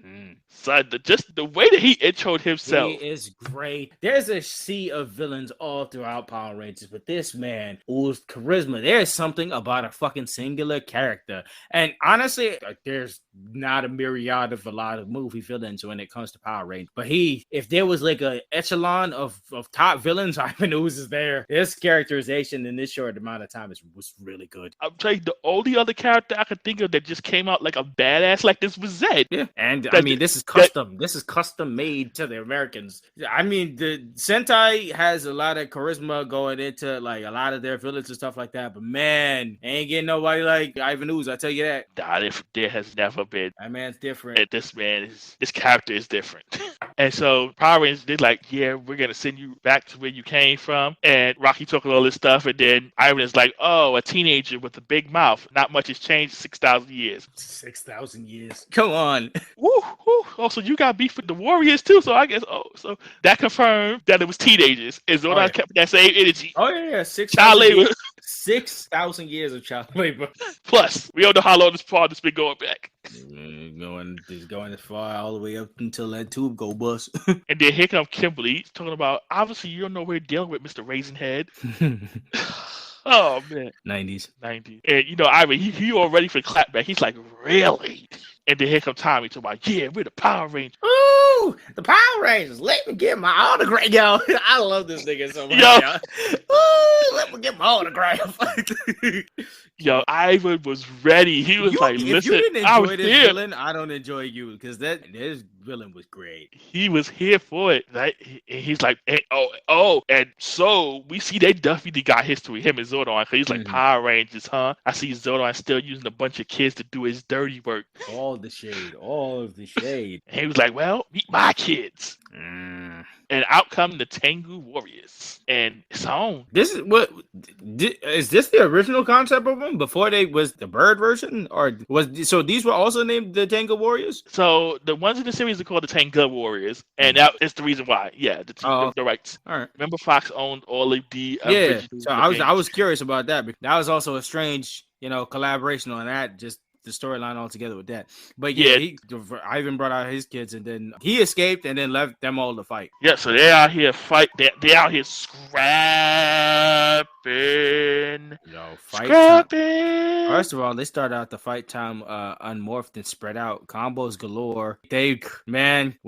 This fight got really graphic when it comes to, like, thank God they're like just ooze creatures, because man, just turn this into blood and this is a different movie. Oh, definitely, man. And during this point, Ivan went to go give the smoke. He came here and my son was on a mission instantly as he got free. Yeah, he was like, who's still around? A word? Bet.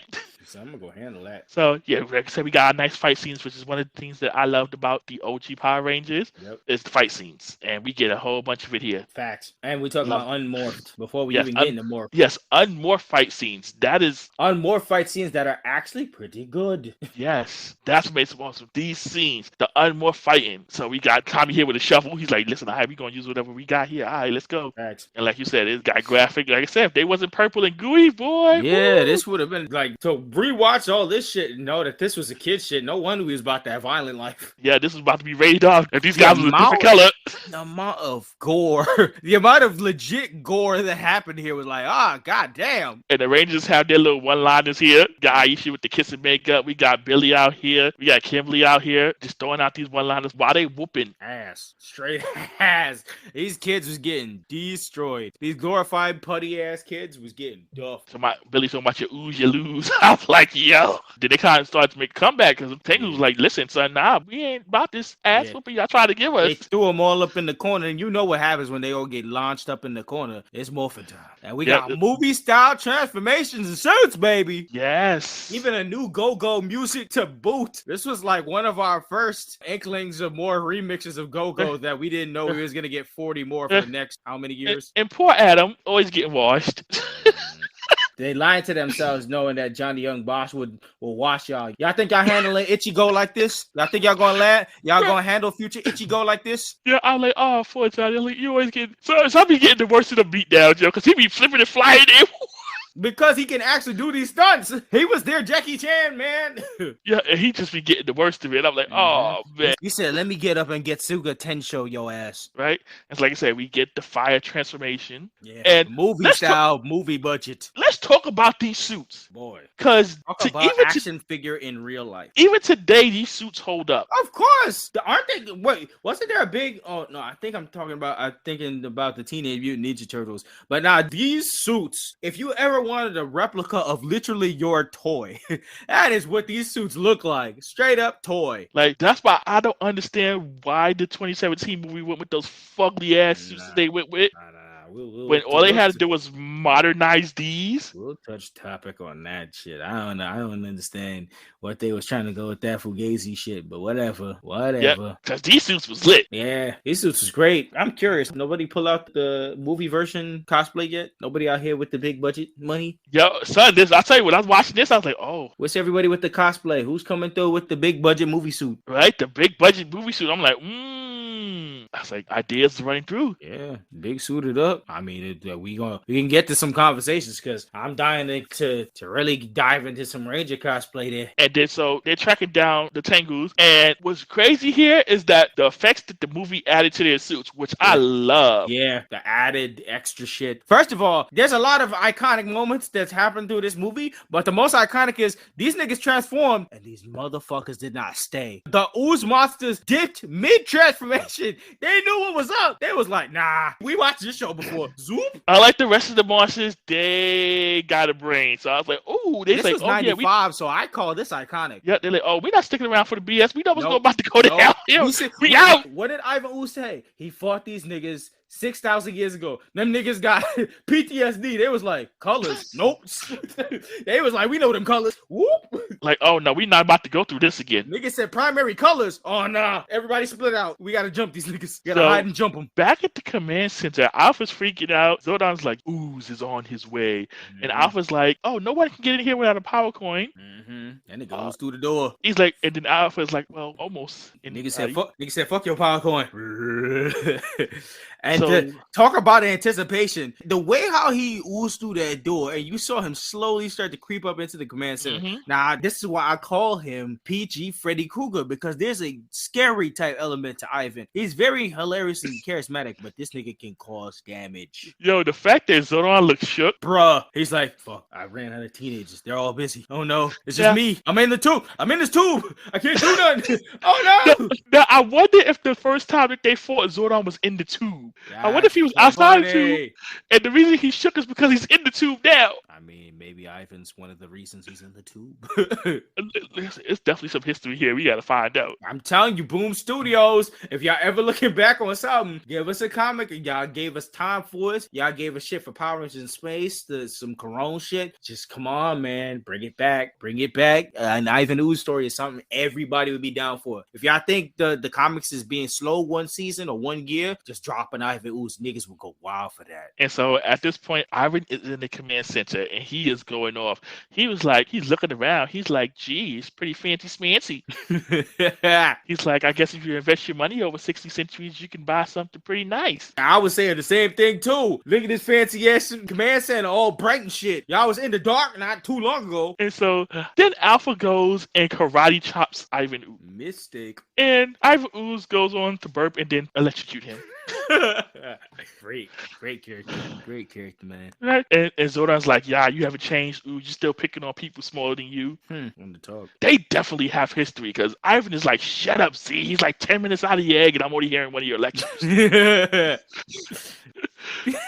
How much you want to bet they were friends at one point? I would not be surprised. This energy is so brother-like, despising brother-like. Like they had a relationship before this. Yo, if we ever find out that Ivan is Zordon's brother. Son. Yeah. Nah. The comic has already convinced me about some shit with Zed, which already is a whole blow in my mind, which I didn't even think with the connection with Z names. But like, bruh, come on. Stop. Like, do something here. Give me something here. At this point, Ivan is going in. He's like, you stuffed me in this stupid egg to rot away. He's like, do you know how it feels to be locked up with an egg for 6,000 years? Nigga, I'm in a tube. Nigga, I'm in a tube. What you mean? He's like, it's boring. Yeah, so is this tube. Not to mention, I've had a Charlie horse since the Renaissance. Yo. Jokes between them. Nigga said I got a bitch of an itch on my left ass cheek over here, and I'm in a tube.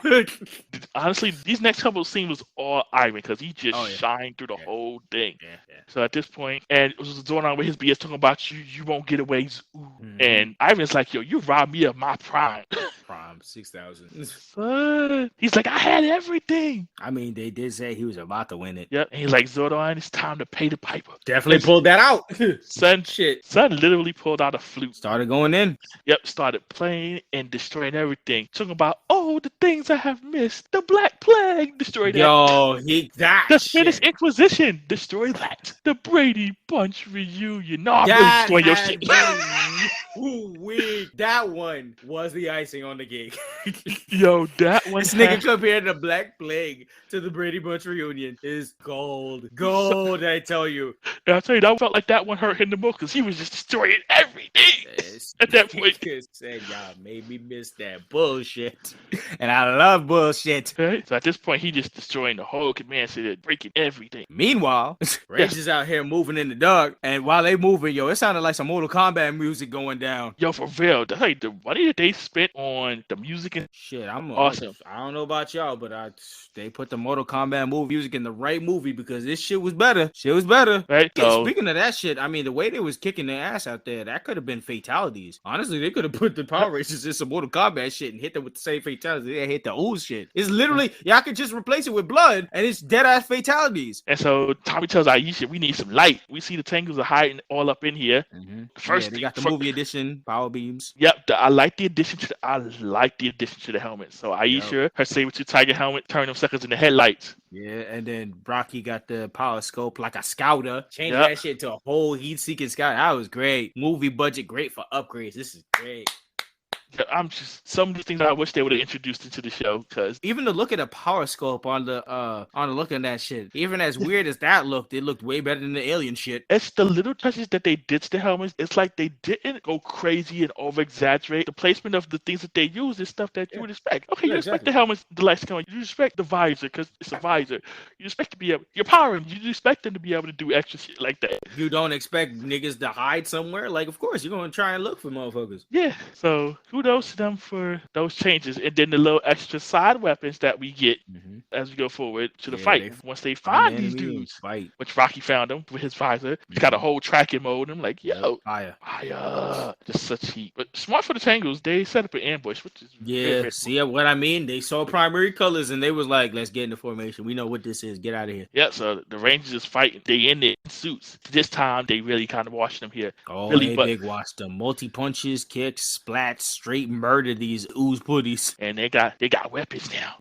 Billy got a grappling hook. Kim got a fucking whip. Like, bro, these movie upgrades. Let's go. Yo, let's go. Like, Billy busts out a stagger singer. I think that was a stun gun too. I think it has some kind of lit. There it goes. Really, that thing looked lit. Imagine he added that shit to the end of the lance. Like, bruh, come on, man. Yep. And like, see, Kim, she got her whip. I'm happy with the addition of the weapons. Oh yeah, big time. Right. It made for cool combos. Yeah. But you notice I noticed something here that we never see the original weapons. Maybe we don't see the axe. We don't see the bow. We don't see the daggers. We don't see the lance, and we don't see the sword. Well, that was another thing I was gonna ask, because we did see Saba, but Saba wasn't Saba. Yes, I don't know if they just wouldn't introduce the weapons or what it was, but yeah, we don't see the original 5 weapons. I have no clue. Maybe they had to do movie budget shit that excluded certain weapons, the main ones. Yeah, maybe it cost too much money to put together the Power Blaster. Probably, or maybe just they didn't have the rights to operate the Power Blaster on movie. Could be, but that's just things. But they made good with the weapons they have here. I would like to see them with the hot suits, because I can see those weapons would have been fired with these new suits. Yeah. So it looks funny. It's like they have their power blasters, what I could see when I was reviewing it, but they never use them. Maybe they're for display only. Yeah. They put the washing on these guys. They put the washing on this, and one main part I wanted to talk about was Tommy hitting the damn. So okay, I guess in the 90s this is just a flow, just going in general, but they have Mortal Kombat music. So why did Tommy hit the damn Liu Kang kick on one of them? Listen, he did, and I was happy to see it. Oh yeah. Mortal Kombat. The Power Ranger beating Mortal Kombat combo is coming, man. I don't understand how Ed Boon missed the boat on this, but I don't know how Power Rangers have not shown up in a Mortal Kombat game. I'll tell you, that's definitely a nod to the Mortal Kombat movies. They brought the Teenage Mutant Ninja Turtles in there, so obviously Power Rangers should be there. Yeah, I like the nod here to them. And listen, the iconic Mortal Kombat theme, son. Listen, you hear that anywhere, you about to square up with somebody like, nah, something ain't right. What I'm saying, and I already saw a death battle between Scorpion and Tommy, so like, come on, man, let's do this. And like I said, so Saba finishes off this battle by squishing him. Boy, if this was anything other than purple, it would have been a problem. Fatalities up the ass. They literally had just connected the Mortal Kombat movie, and they were like, what can we do that's gore but not gore at the same time? They're using that Japan logic. Yeah, we just gonna change the color, y'all. Yeah, facts. And honestly, it worked. We didn't think nothing of it. I didn't think it was as gory as until a rewatch was, and I was like, they really did you niggas kind of wow. As soon as they did that, the Rangers, they all demorph. Saba's gone. Well, they didn't even they didn't voluntarily demorph. That shit just said, "Woo, gone. And they were like, Yeah, whoa. just as soon as that battle was over, just everything gone. Like, oh shit, we humans again. What the hell happened? I also said conveniently the Rangers lose their energy after the fight. Like they finally get rid of the Ooze putties and stuff like that, and then they lose their powers. Like imagine Ooze destroyed all that shit midway they were fighting, and then they lost the energy and they started getting their asses whooped again. Oh, they would have been assed out. Truly. Assed out. That would have been a way for them to build up them putties for sure. If they was fighting midway, lost the powers, and then they got smoked, and then they went back to Ooze, just giving them these niggas mercy. They knew something was up. They was like, oh shit. Oh yeah, facts. They had like, to head back to that center. Yeah, right. Nobody answered the communicators. Like, oh shoot, and they had enough energy to at least to take their asses back. And they was probably like, oh shit, ooh, we forgot about that nigga. You got to go get that nigga. They get to the command center, they see the Ooze, and they already know what's up. They said, damn, that nigga hit home base. Right? So they open up the command center, and it is trash.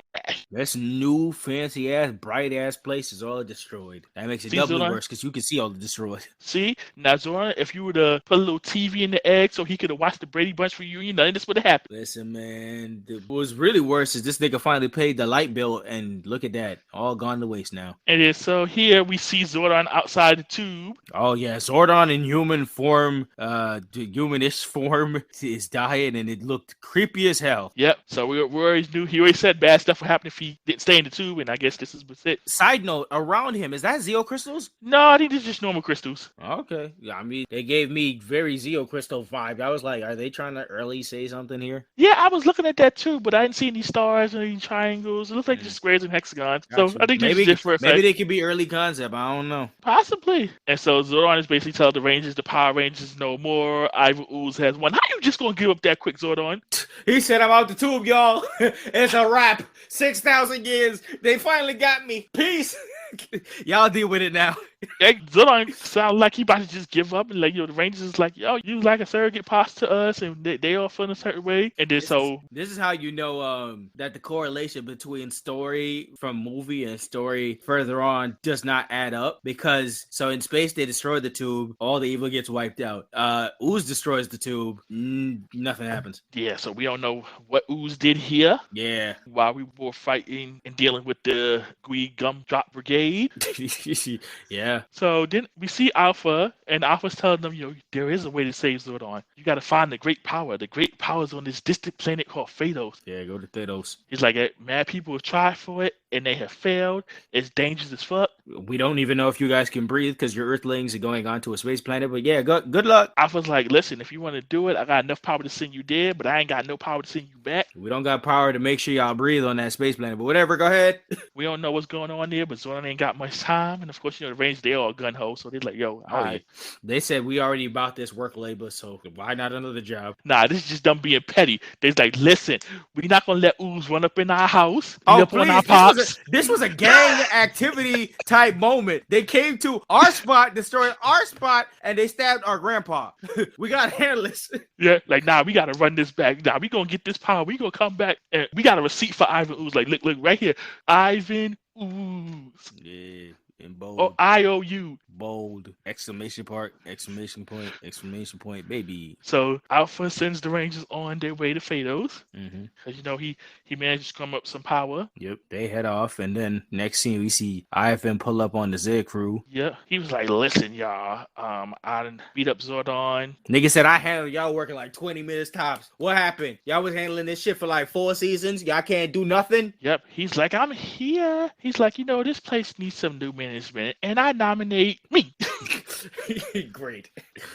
Everybody on board is everybody watching the movie. Like, he handled the situation y'all niggas was dealing with for how long? Of course he's gonna take over. And Rita ain't like that. She was giving him the business till Rita was hella annoying, so he did exactly what. This reminded me so much of Majin Buu and Chi-Chi, but he silenced that shit right up. Yep. Smacked her with some Ooze and shut up. Yep. And Lord Zed is ecstatic. He's like, finally, someone shut her up. Yeah, that marriage from hell just keeps on going. Things that they nerfed you, man. They married you. They nerfed you heavy for this bullshit. They nerfed Zed. Yo, imagine if Zed was still like Zed from the very beginning, and he met up with Ivan Ooze. This could have been a whole other different movie if this was a collab. Yeah, him versus unnerved Zed. That's a whole different conversation. And honestly, I think he is the only character that's gotten nerfed like this in the series. I'm trying to think of all the other characters that they had in the TV series, and I can't think of anybody that has gotten nerfed as bad as he did. Oh, as bad. Okay, so I'm like, there have been a lot of legacy characters that have been nerfed by like certain situations. Like they're kind of offspringing situations is what happened in like Dino Charge, I guess. Me looking up the information of Poisandra and Sledge is literally they literally read off the Rita and Zed book because his girlfriend runs him and he's like the main villain in Dino Charge. I was like, this gives me Rita and Zed vibe, something strong. This strong ass villain is being bossed around by his girlfriend. Like, come on, bruh. He's literally a gangster mob boss that runs the prison and his girl just runs him. And I'm like, bro, what's the point? Yeah, but nobody else that I could think of has gotten it this bad. Not with this kind of legacy. Son came in like a complete badass. He was the head leader. He talked about, he showed up and he was like, who are you? And she explained who she was. And then he threw her in a dumpster and tossed it aside. Right? They tried to turn him into a goof because they said he was too scary. Yeah, and then they came out with this villain that looks kind of like Freddy Krueger. If that's not a back painted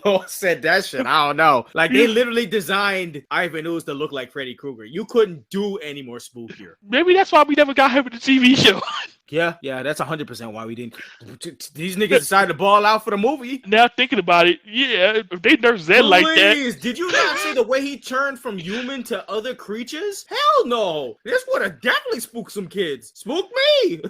Yeah, so if Zed got that treatment, I couldn't imagine what Ivan would have got. Oh, yeah, you know what, on second thought, Ivan Ooze for the TV series would have been worse. They would have nerfed him heavy. He wouldn't have been funny anymore. He wouldn't even had quips. Oh, yeah, they would have, yeah.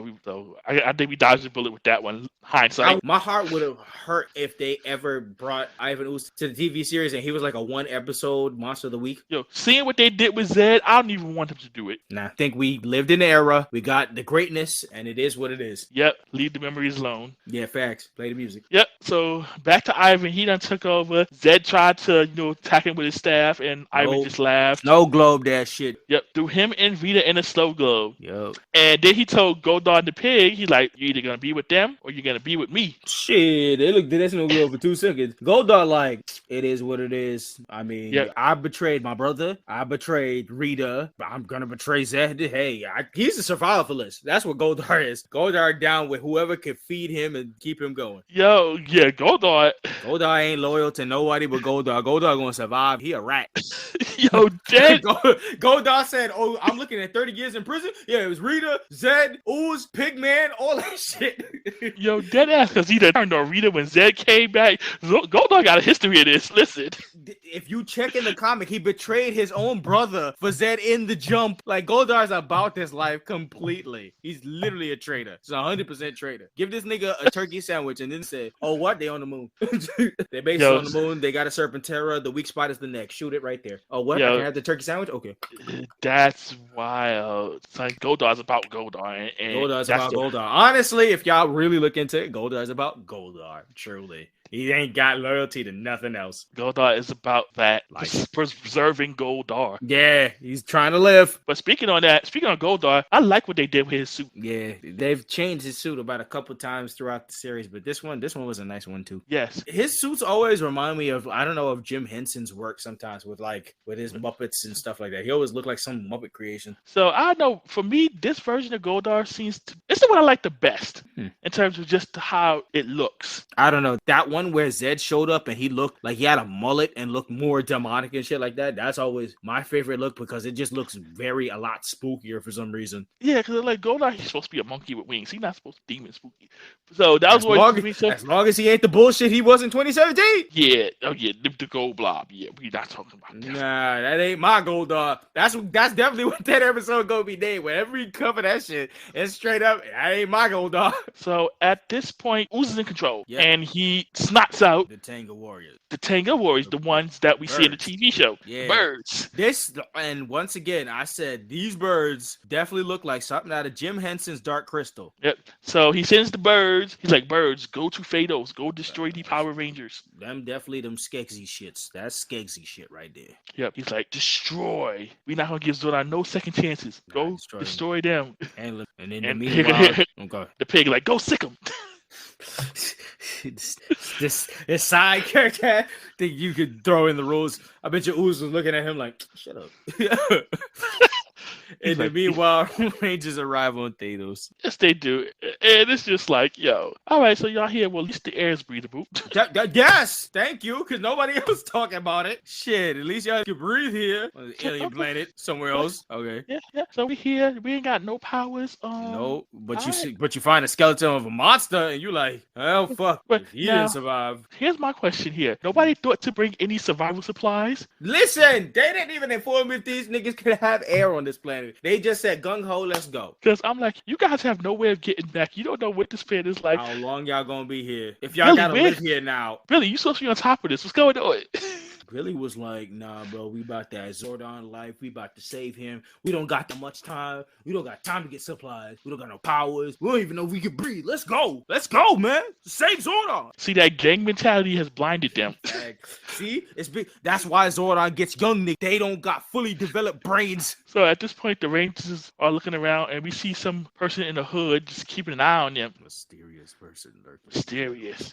So back on Earth, Ivan's up to no good. Yep, back at the factory site. Ooze wants the parents to help out with these plans. Yep, he's like, gotta find some good help. Yeah, he let the Ooze go off in these machines, but he like, man, I need niggas to handle this. He's like, I'm gonna take a page out of Zordon's book and go recruit these people at Angel Grove. Yeah, I ain't looking for teenagers, but I damn sure looking for some adults. He's literally opposite Zordon. Like, there's too much connection here. There has to be a comic. And then here come Pigman again. He was like, they'll probably find you a little disgusted. And he looked at both him and Goldar, and he's like, you two would be the experts on that. Yeah. This back and forth. Oh, imagine there's deleted scenes of just more dialogue between these guys. Great. Yeah. Great. Give me all of that. I don't even care if y'all just found the deleted scenes now after like all these years. Give me all of that content, please. And Ooze was like, you forget I'm a master of disguise.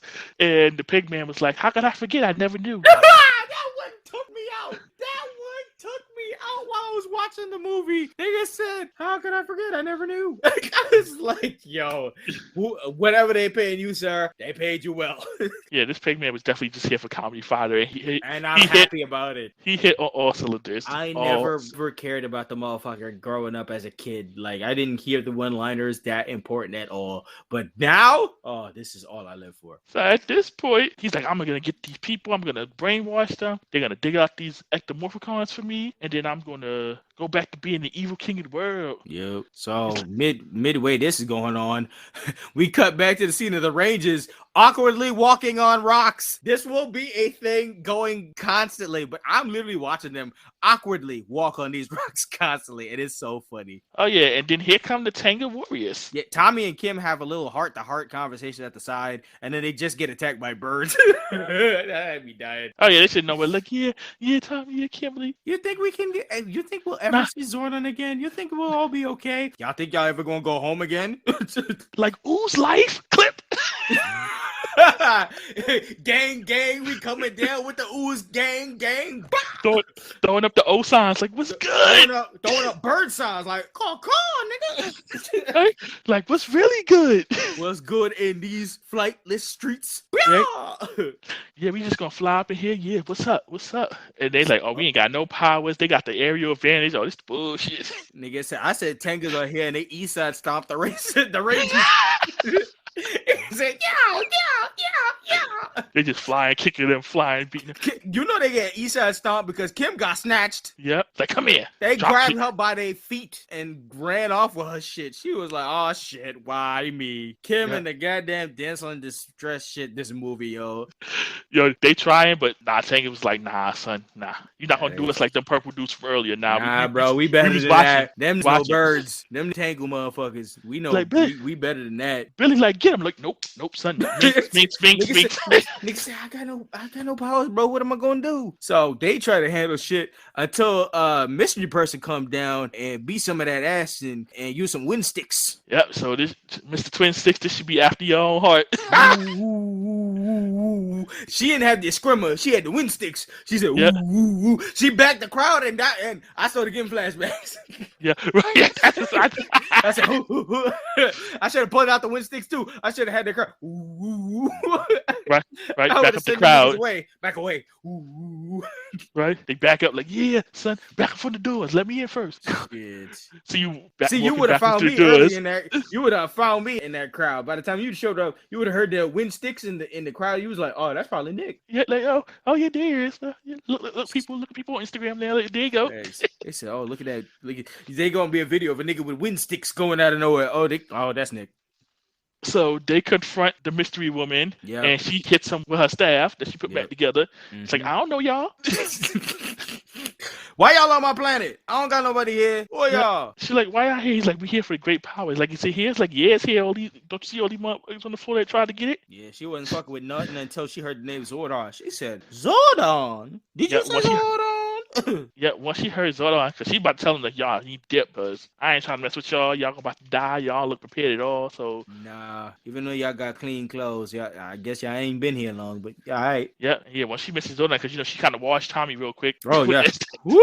And then so Aisha to be in the voice feature say, listen, we don't want no trouble. Zordon said, Zordon? You said Zordon. Okay? And she's like, Zordon's like, who are you people? She said, I mean, we Power Rangers. We work with Zordon. Who are she's you? Like, so listen, I'm Dulcea. I'm the master warrior of this planet. She said she Dulcea, but all I heard was Dulce de Leche. And so she asked them, she's like, yo, what happened to Zordon? What's up?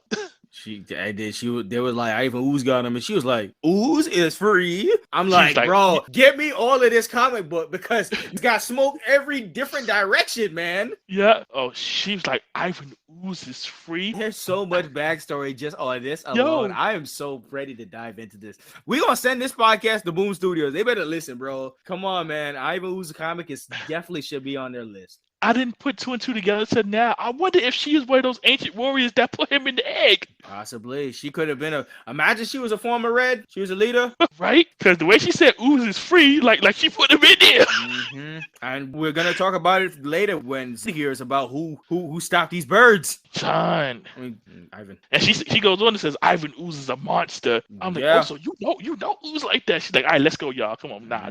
And she tries to help. And then in the meanwhile, she tries to help and offer that out. Zordon having a tough time and Alpha trying to help Zordon. Zordon having heavy breathing issues and shit like it looked like Zordon got the Omarion. I'm like, Zordon missed the 87,000 backup plans. You ain't got a backup tube nowhere? Nah, this is suffering from the Omarion. He chilling out. Come on, Zordon. You only had one job. Make a new tube. Literally in an ice box. Son, slipping. Yeah, heavy. So after we dealing with Zordon and his breathing issues, we go into the iconic time of Ooze selling Goopy Lean to the kids like a clown for free out here. Give it to your parents, give it to your kids. This nigga on the commercials and everything, bro.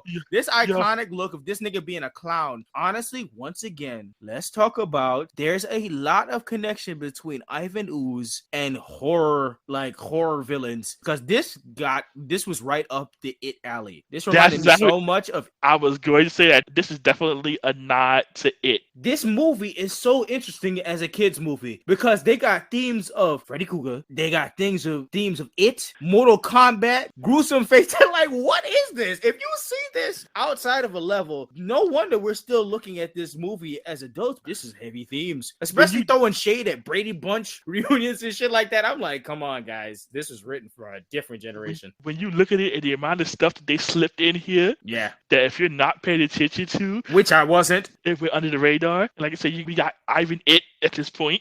Yeah, that's it. That is literally it. And he was messing with the kids. Oh my god, bro, there's just so much here. And his pitch, the kids was like, "What are we doing to it?" He's like, "Show it to your parents, show it to your friends. When you got your Ooze, the fun never ends." And this nigga, he don't explain what it do. Nothing. He's like a '90s commercial. It's putty and a shit. Just use it. Just do something with it. And one kid was like, it's gross. And Ivan, he was ready, son. He's like, have you ever heard the phrase looks can be deceiving? I'm like, yo.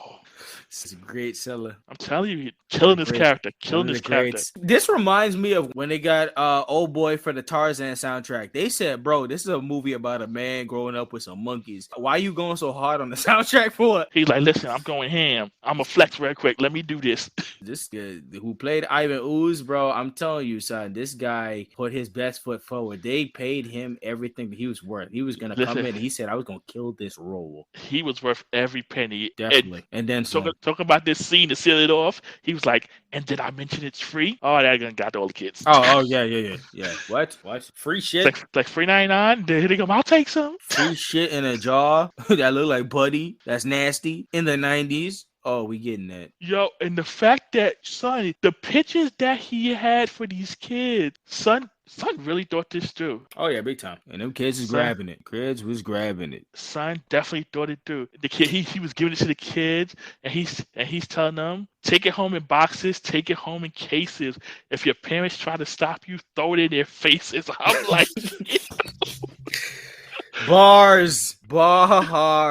Yo, I love Ivan Ooze. Oh man, there was nobody like this. This is dedicated all straight out.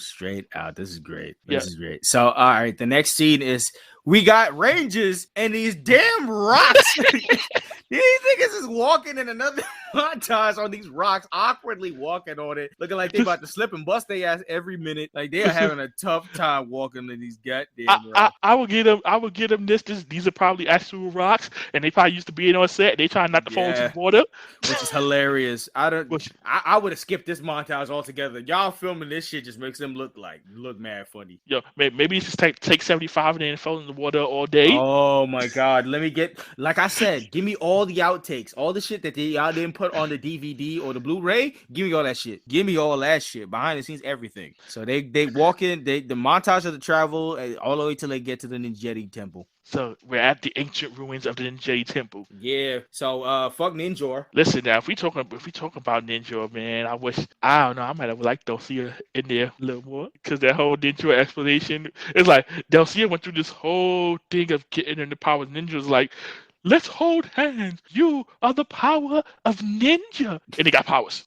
Oh, they call on the sacred animals, and there you go. Touch hands. Do the same thing, just for the sacred animals. Right. So they call on the sacred animals for help. That becomes a scene, and that goes fixing up. And in the meanwhile, the next scene, because this movie hops into multiple transitions real fast. Mm-hmm. We go back to Fred's dad. He comes home, still no name. Fred's dad comes home and sees the ooze on the counter, and he touches it, and boom, mind control. Got him. That's right. Got him and mad other adults. By the time that nigga started walking outside, mad people walking out. So mad parents just done touched this ooze, and mad at them was just they was going straight to work. The ooze man was smart. He had a plan. Yeah, he had a plan, and these kids ate it up, and their parents ate it double up. Yeah, he's like, mind control. Like, you are my lackey now. Go dig to the construction site. Alpha got on that viewing globe working, and Ooze was selling that sticky lead all through that commercial. Right? He's like, son, all the parents. Oh shoot, the humans, and we ain't got no Rangers. We ain't got no Zordon in the tube. Son was like, Zordon having breathing issues, looking at the commercial, talking about, damn, maybe if I came out with my own set of lean, I could have just mind control these teenagers so they don't have to argue me. Yep, son was like, shoot, and Alpha's like, oh shit. You said we got some ideas down the line if I ever get back in this tube. so that's that commercial working, and then we back with Dulcie and the Rangers. Dulcie trying to get the animal spirit out to them. But they're in the Ninjetti fit. Yep. And then I see my cosplay out there. I see Adam in the frog suit. Yep, sure do. I felt that. Even though old girl was giving out all the representations here. Aisha got the bear. Rocky got the ape. Billy got the wolf. Shout outs to Billy, yo. That wolf one is cool. It is. He got an upgrade. My son was thinking he was one of the weak lines, and then he got the big bad wolf. Oh, that's big. What's up? Kimberly got the crane. Adam wasn't feeling the frog until he got that kiss. Yep. He got that kiss. He perked right back up. He's like, okay, giving some respect. Giving some respect to Adam. And then we got the Falcon for Tommy. Yeah. And it's like, yo, I was like, I'm liking the Ninjetti fit. I'm like, okay. Yeah. Oh, the Ninjetti fit was always. Talking from a nigga who got it, Ninjetti fit is better than you ever realized, man. Putting that shit together was something else. So yeah, I'm bringing that back one day. And I really like the movie fit. What they did with the movie fit for the Ninjetti. They took it up a level, and I was like, okay, definitely. COVID approved. Facts. I didn't know it, but now we see it in full force. Yep. So after everybody was sent with their animal spirits, Dulcie has them go off. She says if she leaves the temple, she dies in a rapid age. She connection to Zordon. So yeah. So apparently they just stuck in spots.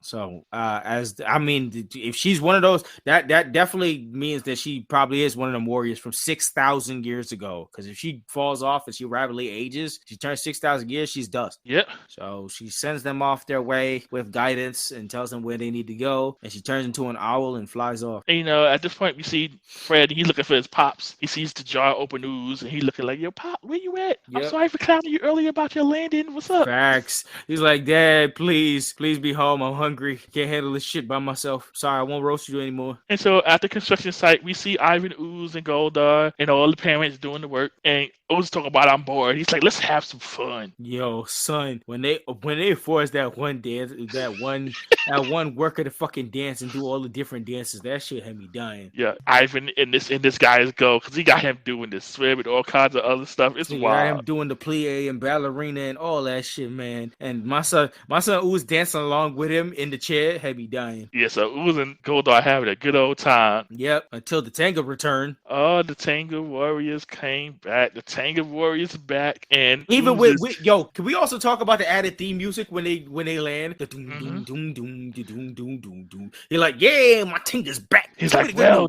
tell me what happened. What? We beat him up. Did they die? We beat him up. Yeah. He's like, they tell them about all that. Like, "Yeah, we threw one of them off a mountain." And Ooze like, "So they've all been destroyed?" He's like, "Well, we were about to destroy them." And Ooze is like, "What? You didn't kill him? You didn't call yourself Tango Warriors?" They did. He was talking about, yeah, we was gonna handle them, but there was this girl, and she had these wind sticks. And he said, "What sticks?" Yeah, the way his eyebrow raised, he was like, "Sticks." Did they make a particular sound? These sticks? Yep. Yeah. He's like, "Yeah, that's exactly." He was like, "Did these sticks have a whistling sound?" Yeah. That annoying Dulcia. Man, the connections in this movie. And the birds was like, "Yeah, it was like more like nails on a chalkboard." And he was like, "Dulcia." Mm-hmm. Man, these connections in this damn movie, man. She has got to be one of the warriors from 6,000 years ago that definitely locked them up. And she had to be the main person. Now, the way that he described her, they must have had a fling, because he's like that loathsome she-devil of a witch. Shit, probably. Yo, this comic book wrote itself a long time ago, and I don't know nobody hopped up on this. This is money. This is money, y'all.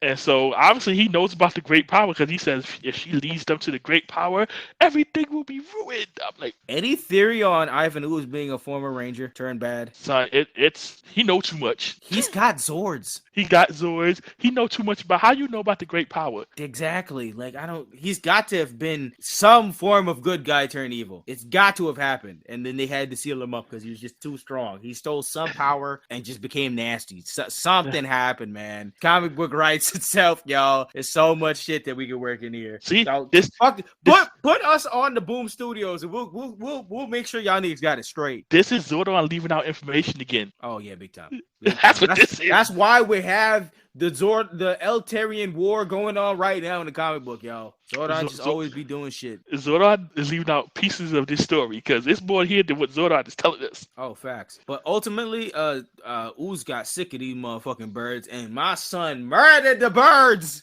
He really shot and fried, and them niggas made one mistake, and he fried his whole warriors just like that. That's it for the Tango the entire movie. I'm like, goddamn, you could have used them again for something. Nah, son was like, we need to dig up these machines by sundown. Sheesh. So like, listen, time we on the clock now. Damn, son. And so right next we see the Rangers trying to figure out life and how to get off this planet. This gave me Star Wars and never-ending story vibes. Probably wondering if Zordon's still alive. Wondering if they got an Earth to go back to. Wondering if they got an Earth to go back to. Wonder if they could get off this fucking planet. Mm-hmm. So at this point, they make their way. Now, once again, this travel is whipping the Rangers' ass because they looking sick of all of this. They only been here for like one night. But they actually have to go on an actual quest, to get their powers. Unlike the Ninja Man that just gave them the powers and everything. Okay, from this thing we all can define that he don't fuck with Ninja. Just like I don't fuck with Space 12. He ain't fuck with Ninja. the thing is, I actually like Ninja. I just like Oh. Dulcia in this storyline better. Well, I mean, they put money, budget, and storyline all to their boots, so they cared a lot more. Ninja was a Sentai property. They like, we just add this guy in a funny ass voice. It's because of the fact that we came from the movie and then we came to the show catch up, and then we got Ninja, and then we just watched this whole thing with Dulcia. We was like, what the fuck? Yeah, and imagine saying you got something better explained from a movie than you do a series. Like a series that have multiple episodes that have chance to explain this shit was better explained in the short context of an hour and 30-minute movie. Like we ain't getting no headlights, no visor, we ain't getting no stingers, we ain't getting none of that. Jesus. We ain't getting none of that at all. Nah, son. But yeah, the Rangers still looking all sick of all this traveling shit. And meanwhile, they cut back to Fred at the site looking for Pops, finding him, but he was under mind control. The machines are being shown as Ooze plans to spread throughout the universe and take over. Yeah, that's pretty much it. Yeah, like I said, we got Fred here. Yep. Who, honestly, they've used Fred here well. Fred hasn't been annoying. He hasn't been overly obnoxious. He just no. Fred just here trying to handle shit, like, and he's hitting out. I mean, he's in the belly of the beast. It's kind of a scary situation to be in and trying to hide out and shit like that. But he's trying to get his dad, so he's pretty brave. Yep. Then Goldar spots him, so we thought, but he was just one of the workers. Yeah. And so Fred's like, oh shit. Or maybe Goldar did see him and he just faked it over to say he saw a worker so he don't have to do work. Could be. Definitely could be. I mean, that sounds like a Goldar thing. It's you know what? I don't want to handle this. Yeah, Goldar, the less work possible. He's like, listen, I'm just here for clout. Facts. The original clout chaser literally got wings for this reason. But and so, so we cut back to the Rangers in the forest. They finally in the graveyard. Jurassic Park jokes. This movie is a collaboration of everything 90s. I swear. And it's one of the reasons I love it, because they added so much of that culture into this movie culture of the time, into this movie. Just little nods and throwbacks just to different movies. This movie is a capsule of the 90s generation, which is really good. But in the midst of all the joking and shit like that, Skeleton awakes and they're attacked by Triceratops. And at this point, I'm looking at Billy. Like, yo, Billy's like, you're wolf now? All right. Billy. Billy, how long you've owned a Triceratops? You don't know how to control a motherfucker? Like, Billy, control your dinosaur. Dead ass, bro. You don't know how to pet the motherfucker in a certain way so he start cooing or something? Like, bro, come on, man. You should, like, what? They didn't have to give Tommy the shine here. It's a Triceratops. Let Billy handle it. Billy should have been an expert on this. Not only are you smart, you own a Triceratops, bro. But first they try to let Rocky handle it, and he ain't handle it. Nah. Please. This is a defining definition of Rocky being shit in movies. Rocky will be getting the shit kicked out of him in movies going forward. Yeah, well, at least Adam got away this time. Let's leave it to that. Kimberly was like, yeah. Please. Kimberly, once again, damsel in distress when she got up and she was, who she was calling for? Tommy! Nobody else. Tommy over here jumps up a tree, jumps on the Triceratops. He run up the tree and did a backflip and ride this dino. I said, this nigga Tommy. And he's like, all right, I got it. I'm good, guys. I'm good. Oh no, I'm not good, guys. I'm not good. Listen, this is death when he realized he wanted to be a paleontologist, because Tommy found that neck bone and he removed it and that dino goes splat. He was like, hey, this idea saved my life. I should probably do a career in this. Right? He's like, this looks like a good idea. Finding dino bones for the rest of my life sounds like an interesting prospect. Yeah, he's like, let me tell you how it all began. It all began on this planet of Phaedos. Imagine if they could have made that joke during Dino Thunder. Yeah, right? When did you know you wanted to become a paleontologist? Well, let me tell you about this time I fought a dead Triceratops that came back to life. Right. We need to get some gang revenge because, this guy Ivan, he stole all our powers and he made us look like chumps. He blew up our clubhouse, all this stuff. Mr. Oliver, did you say gang violence? Throw up the Z. Who is this Z you speak of? We don't know anybody. Zordon gang, nigga. Oh, I don't know who that is. Just say Zordon gang, throw it up. Shit, I don't know who that is. So it's like, yeah, so we know we had to, Gangrel said, we had to clap back. So we went to the planet, we got some new powers, and we came back and we clapped on this dude. Shit. So they handled that. And then after the dino go splat, we go back to the factory and the robot coming together, and Ooze is producing. Fred's still walking around all hidden, and they just working on the robots more and more until the machines is complete. And then after the machines is complete, Ooze, this is once again how dark this movie gets, because Ooze says he's done with the parents, so he literally tells the parents go to the factory site and commit mass suicide as Ooze starts to flow his energy through the machine. What the fuck? He told him, just go jump to your doom. I'm done with you. Jump to your doom is literally the PG way of saying commit mass suicide. Yep. He's like, I got what I want. I'm done with y'all. Imagine pitching all this shit for a kids movie. Mortal Kombat murder, Ooze type fatalities, all this mess, and then the icing on the cake. Tell the parents to go commit suicide. Fuck it, right? Yep. All this on the guise of jokes. Jesus. Pigman was the distraction. Yeah. For all the other stuff. Pigman was the distraction. Like, Pigman joke. Oh, yeah, facts. And I didn't even get it at the time. I didn't even realize how serious a situation this was as a kid to tell them to jump to their doom. Like, for some reason, I would always, I guess, because I watch so many cartoons and shit like that, I felt like if they dropped, they fell, they would have been like hurt or something. But I wasn't thinking of the concept of these motherfuckers were gonna die. Yep. I don't know, but my kid brain was just not processing death. So the Xenomorphs is complete, and with the Ooze energy, they rise with CGI action. All two of them. Oh yeah, and so next we got the Rangers, back in the forest, making it to the temple ninja quest. Yep, they make it to the temple doors, and they find out they got the temple challenges. Them wall guards awaken and attack. All four of them niggas. Yep, like you didn't think it was gonna be this easy, Rangers. Nah, nigga, what? They pulled out with the ball and the big knives and all that shit, bro. I'm telling you. And once again, these shits are spooky as hell. Once them shits fall up out of the wall, them monsters look fucking scary. This movie is spooky as the 90s with their monsters. The costume designs for these monsters are scary as hell. Listen, don't see her trying to tell you. Facts. There's gonna be no cave folk. It wasn't the way how they was walking on them rocks. Listen, you want to get these powers? Listen, you have to go through some stuff to get these powers. Not like the other guy in the let's hold hands and celebrate. Hashtag fuck Ninja, damn.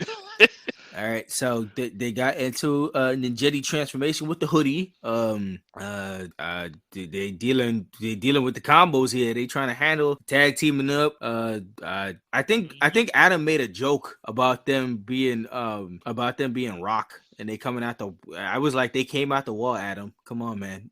Right, Adam guy has one line in here too. Yeah. I'm like, bro, they came out the wall. Of course, they're Rock. Oh man. And these guards were swinging to kill, by the way. There's no way that if they didn't move out the way, these kids was not going to die. No, because they came for the smoke. Them guards definitely came for heavy smoke. They're like, we not them Tengu warriors, son. We not the Tangas either, son. Listen, we here to fight. Not even close. It's gonna be a mess. Like, you want some great what? Nah, you're not getting that. Shit, not at all. Up here. Yeah, so Rocky got his combo off. Combo move almost. His combo move almost kills him. And him and Adam take out one. Tommy and Kimberly really teamed up throughout this whole movie. Anytime you see a scene to the side, it was definitely Tommy and Kim. He ain't working with nobody else. Nope. He's like, Rocky, Adam, you got this. This was like that Scooby-Doo shit where Fred and Daphne always go somewhere. Velma got to go with either by herself or go with Shaggy or be off to the side. But you always gonna see Fred and Daphne going somewhere. Yeah. So Aisha was holding on too. She's like, okay. Yep. It's like, ideas. I got this dude out here. Yep. They gotta hit the combos all the way they can. Yep, Another one. They got another one was crushed by rocks. They used one monster to kill the other monster. Everybody jumps the last one, and then Tommy. Oh my God, Tommy hit some spin kick bullshit and kicked the motherfucker into the wall and made the monster go boom. Yo, Tommy's being extra here. Oh, now he being extra. Nigga, the Liu Kang kicks was it, but then this nigga hit the corkscrew spin diving shit that went for octaves. That shit be dying. Man, they lucky Jason wasn't in this movie. We're back to that beef, eh? Yes, sir. I know he's probably watching this movie like, this bullshit. Oh, wait until we get to the Turbo movie. Shit, that nigga ain't forget being left out of this big budgeted ass movie for these new niggas. I know, Zach. I know, Jason. I know, Trini. I know they was feeling some type of way being left out of this. Son, it's like, yo, we just switched over. We just gave you guys the rub, and then y'all come out this movie. Dad, first of all, these niggas got casted in a movie. Has anybody? I know somebody's had to have asked Austin St. John at least once. How do you feel about not being in the movie? You were one of the first. They didn't pick the first niggas to be in the movie. They wait until the hype hit the octave, and then they put the new niggas in movies. How you feel? Right? Yo, honestly, at least Jason got in a movie. I wonder how Zach feel about this. True. Damn. Yeah. You know what? If it's ever possible and we ever get big time, we need Walter. We need Walter to be on our podcast, and we need to interview him about that. I want to ask the question now. How you feel about the movie, bro? How you feel about not being that Black Ranger for the movie, man? Yeah, like, did they ask you? Shit, nigga said I'm OG, but you wasn't OG for the movie though. Ooh. Right. So after beating up all the rock dudes, they finally got access to great power. Yep, doors open, sacred animals pop out the stone, go into the ranges. They got them new Zords and they ready to go. Yep, boy, yeah, they had to put in work, which I appreciate. Oh, it was good. They going through their journey, as funny as it may be, it was good. It was good. I like the struggles that they had to go through and stuff like that. It really maximized that they was going through like various villains and stuff like that. It was good. So far, this OG movie has been like the 4400 OG, and that Doggone TV show is the new 4400.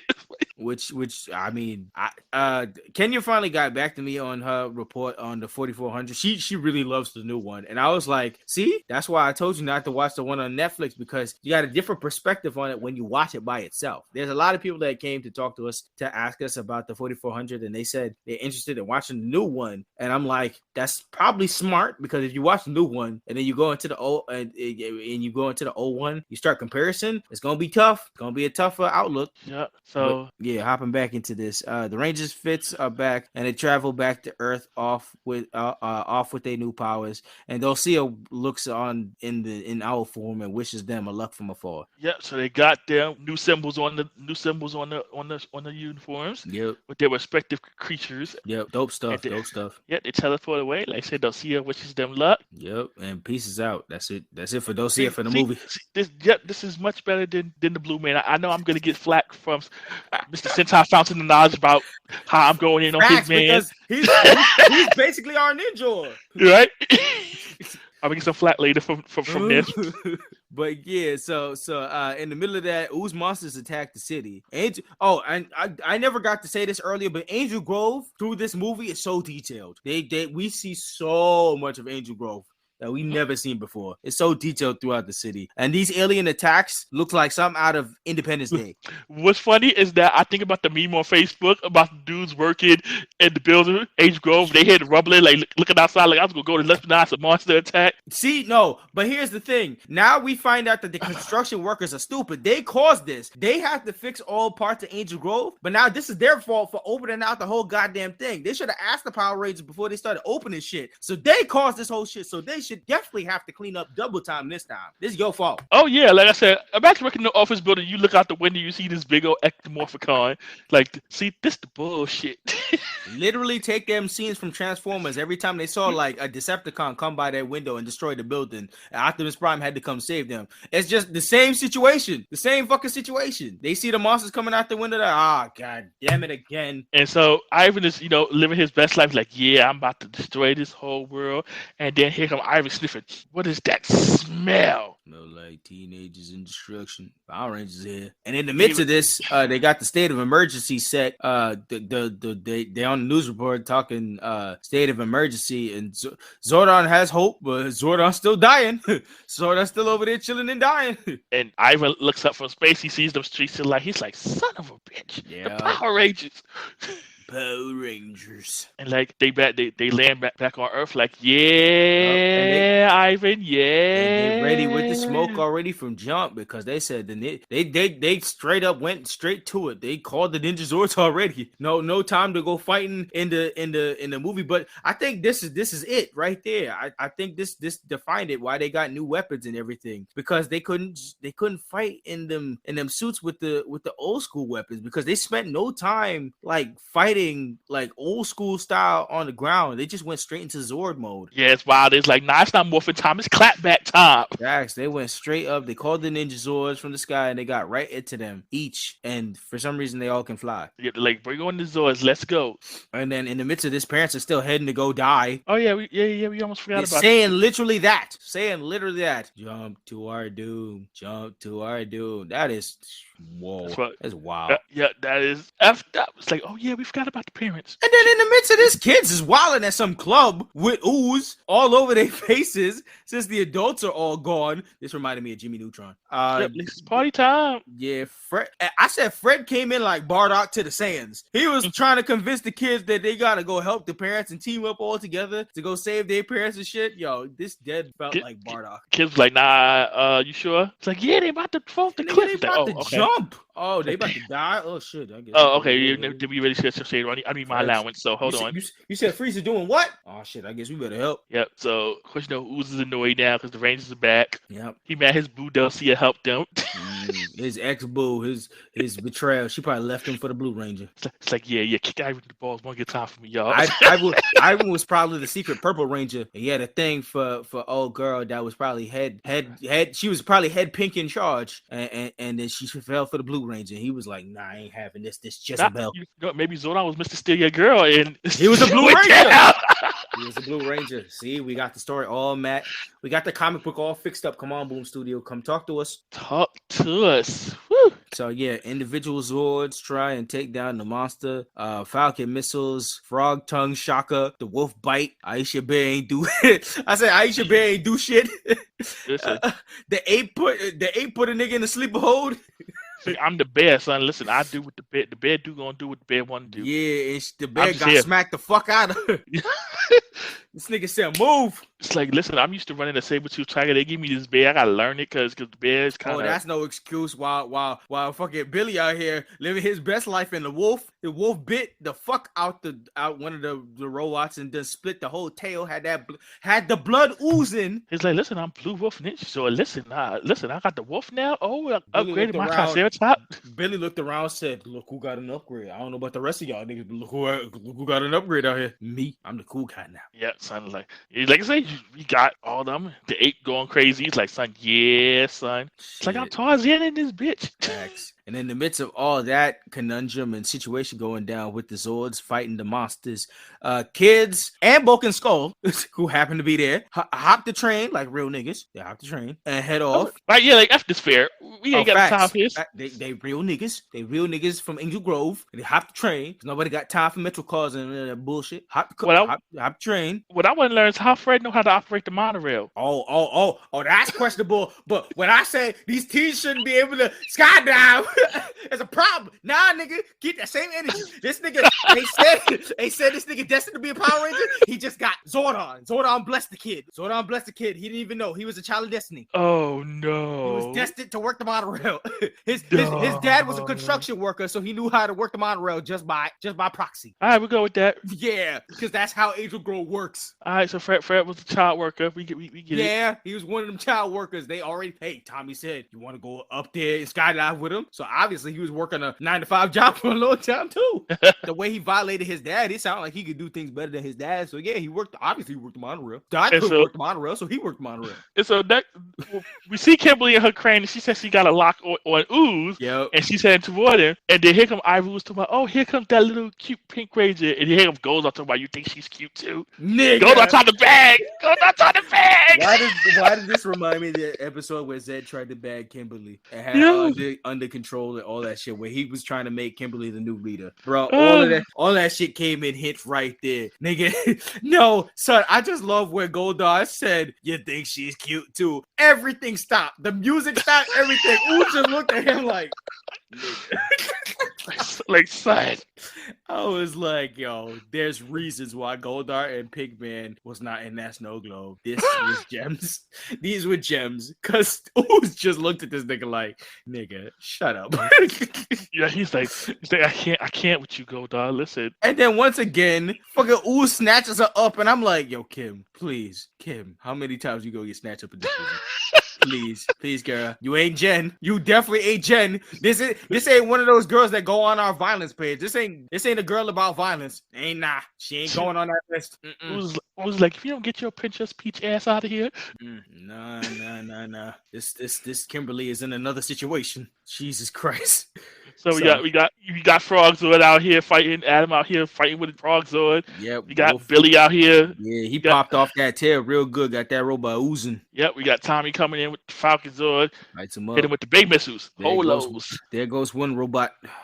Sun threw all the rockets at him, son. Yeah. Boom. Rocky gets tossed, and Rocky gets tossed, but in the midst of this shit, Ooze get big mad.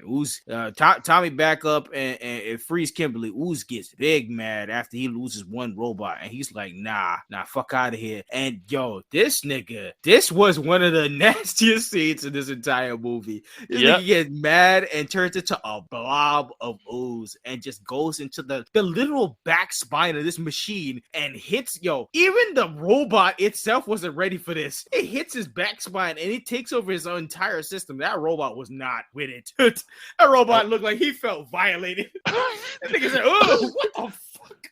Who's violent? He's dead violated. This nigga fused with the robot. His face came out of that damn robot and everything. I was like, yo, this is everything right now. What the fuck? I haven't touched on this yet, but why are all these creatures so damn shiny? Yeah, no, this is Chrome. This is peak 90s Chrome 2000, about to be 2000s era, like CGI.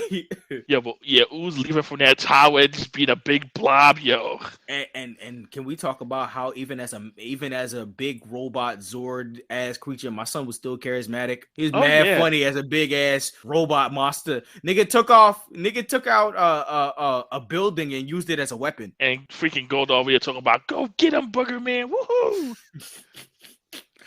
Oh my god. Shit. Ooze used the power as a weapon at Goldar. Oh yeah. When he pulled out the building, Goldar was on that building, so Goldar was like, oh fuck, gotta get out of here.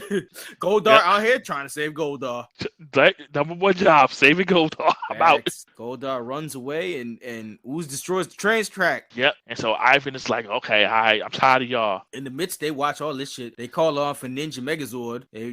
They merge that together while Tommy goes to help out the train. We got the go-go theme variation playing, but Tommy said he gonna form that shit later. Yep. I like the individual Zords here. I don't like the Ninja Megazord here. I don't. I'm happy we both agree on that because this motherfucker looked mad weird. Skinny. It looks weird. It just looks weird. I don't like it. I don't like that design at all. Yeah, I don't like. I don't know if this. Oblong kind of thingy. I don't know. I don't know if this toy sold that much. Maybe because it was a movie it sold, but as an actual look of it all, I don't rock with it. Yeah, I can't see this selling. I definitely took the TV one over this Ninja Megazord without question. Yeah. This TV exclusive. This was the only one that wasn't hitting. They tried to design and this was not it. Yeah, I think this is just that CGI stuff because it's like this is just weird. Yeah. But yeah, the kids on the monorail. Now, Fred, if you know how to control the monorail, why did you stop the monorail? This nigga said my dad only taught me how to go. He's so horrible. He never told me how to stop. Like said, just blame it on my dad. Right? Can't be blaming everything on Pops. Come on. No. He said I'm gonna blame everything on Pops to the grave. And if we looking at the thing, it's gonna be in about 10 minutes. So he's gonna be in the grave about 10 minutes. So Tommy saves the kids in the monorail. He's like, "Good luck, kids." Like, listen, I can't deal with you and the Ooze guy. He came in to save the kids. He somehow knew he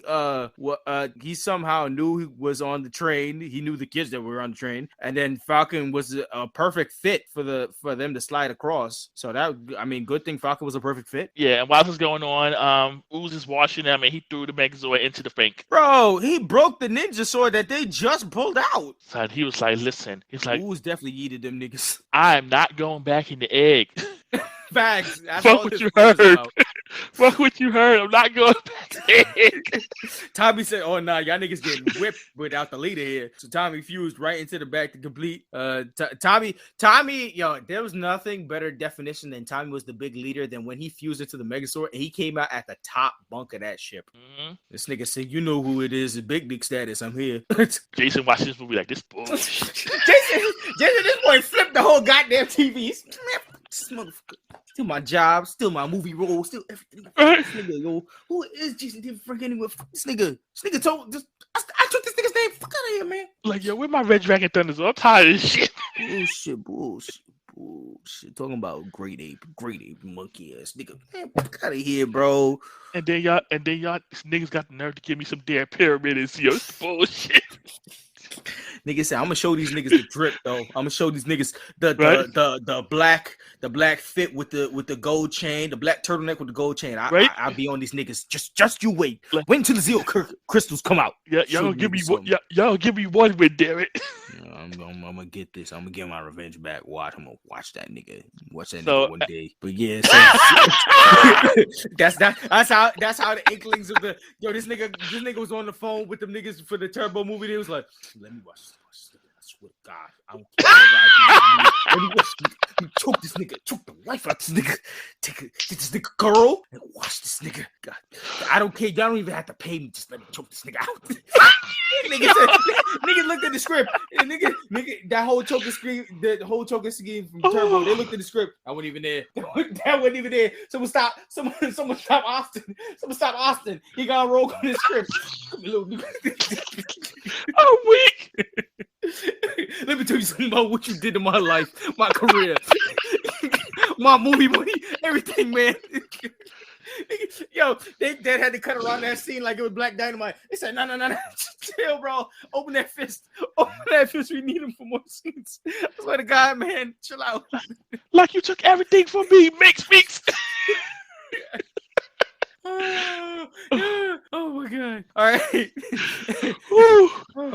Okay. So back to the movie. The Zord flies off and Ooze follows. So the parents about to really go off this cliff though. Kids try to stop them. Kids finally get there.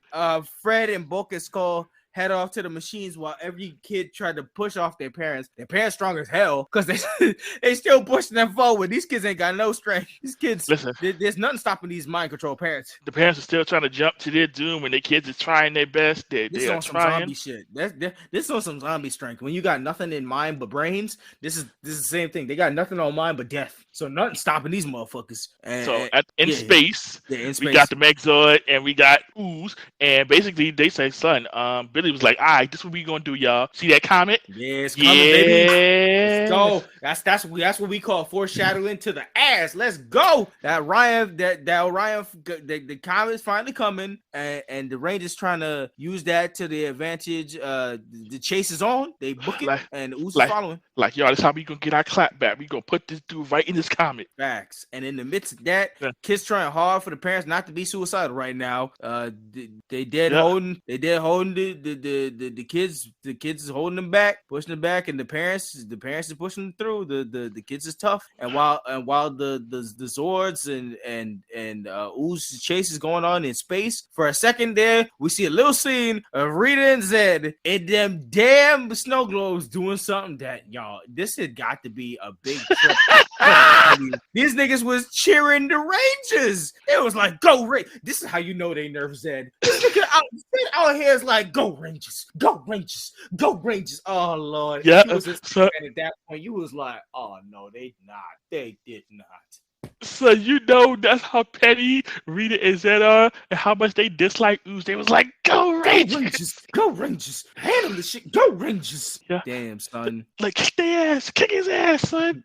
That's how you know how serious this shit was. Space battle continues, and Ooze got the Zord on lock. He got them niggas locked down. He said, "Nah, I ain't got this. Y'all ain't going nowhere." Yeah. So yeah, the fact that they get cheered by Zed and Rita is just the icing on the cake, yo. Fact. So they all locked up with Zed, they all locked up with Ooze, and they said the desperate time come for desperate measures,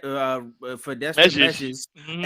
and friggin' the comet coming in perfect time. They have a specific button that they break in case of glass for them to knee a nigga in the balls.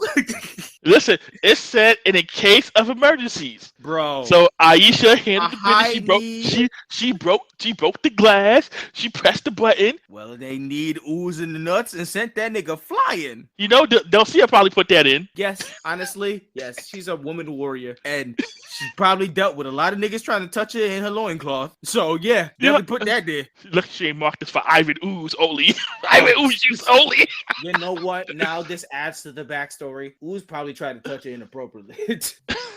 Yeah, the story gets more. Imagine that's his iconic Achilles heel. Maybe that's how they trapped him the first time. They need him in the nuts, and while that, they put him in the spell while he was trying to gain his composure. So he got caught with the okie doke twice, and this time it was worse. He went on flying. He was like, "Man, them damn Rangers hit me in the nuts, man. When I get back, I'm gonna catch him." And what the hell's that over there? Why is he getting so close? Oh shit! Boom! Oh yeah, so niggas took him out like they do Dragon Ball Z villains. So at this point, not to mention Fred came up with the water spout. He's helping the kids push the parents back. Oh yeah. So after Ooze got destroyed, the spell came up with their parents. Right before they was coming, they was inkling very close to the edge. They was gonna end up killing out kids and the adults in one go.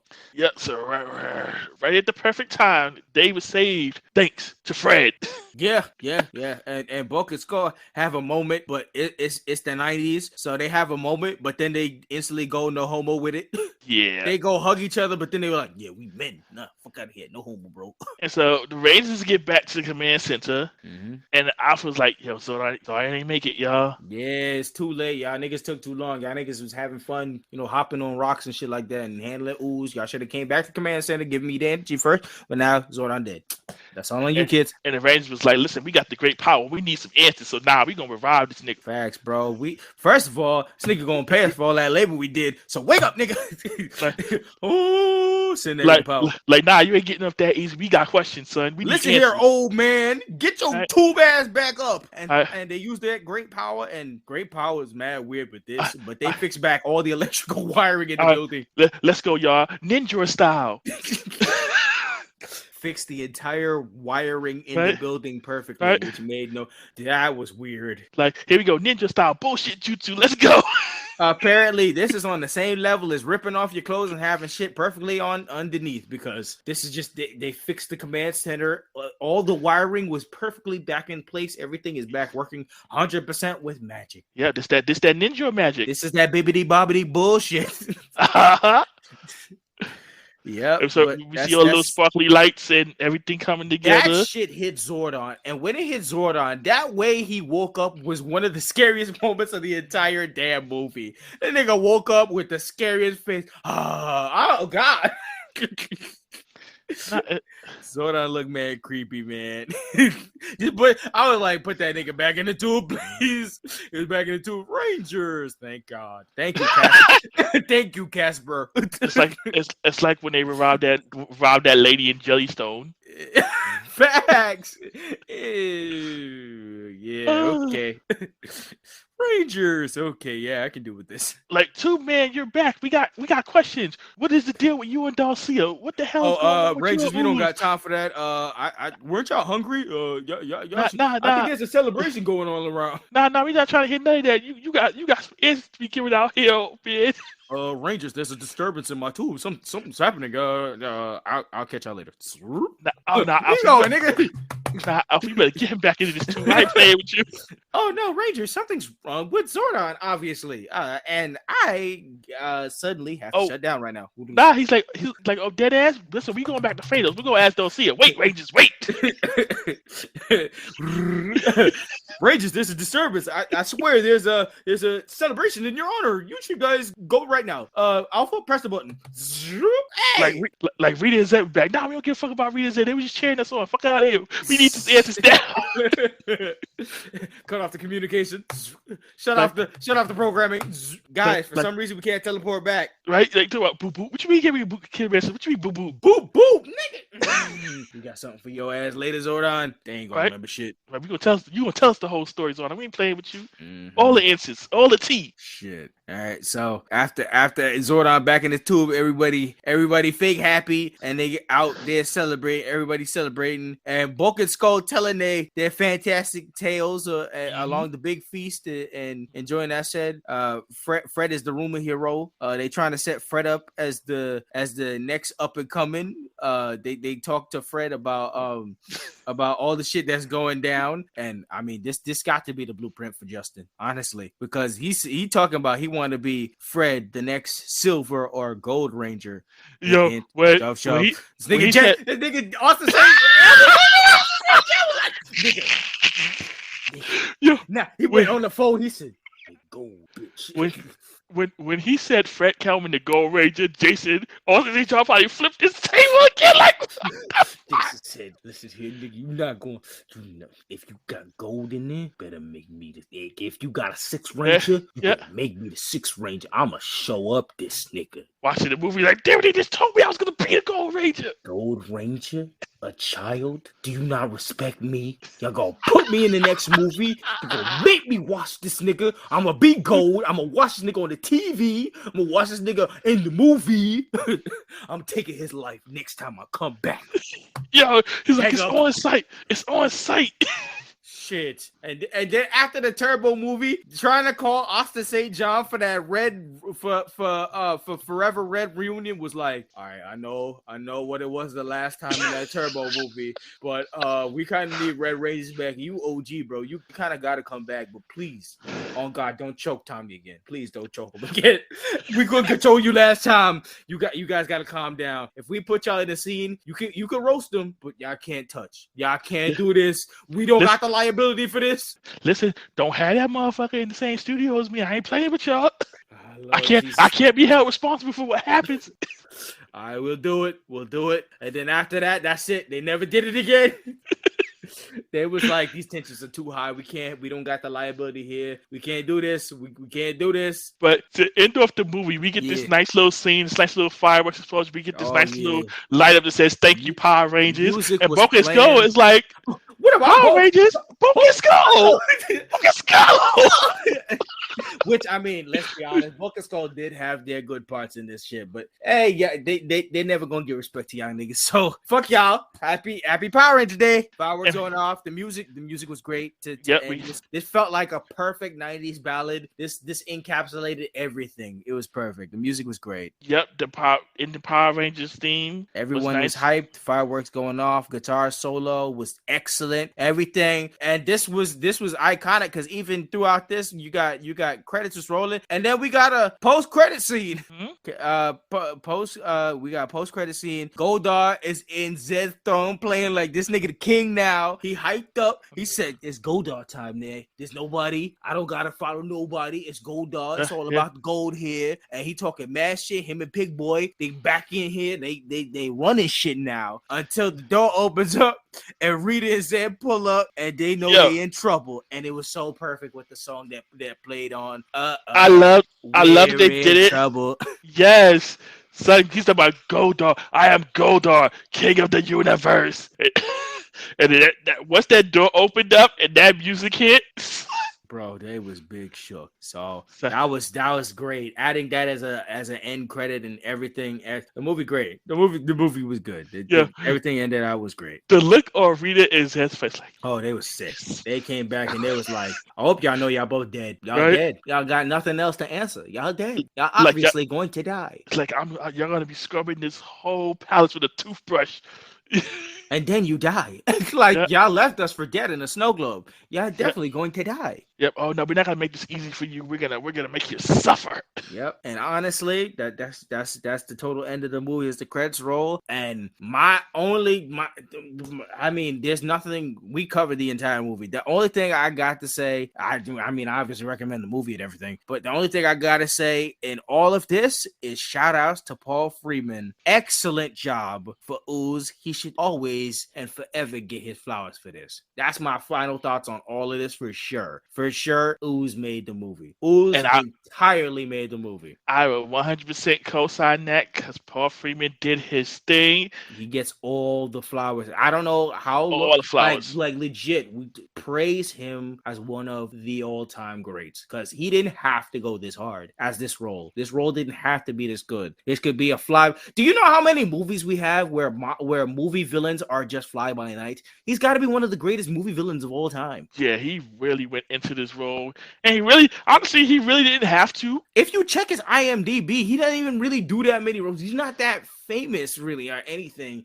and this he just decided to kill this role. Yeah, the dude's got skills, but yeah, you don't have his work just before he even did this movie. He really didn't have to take this role. That's what I'm saying.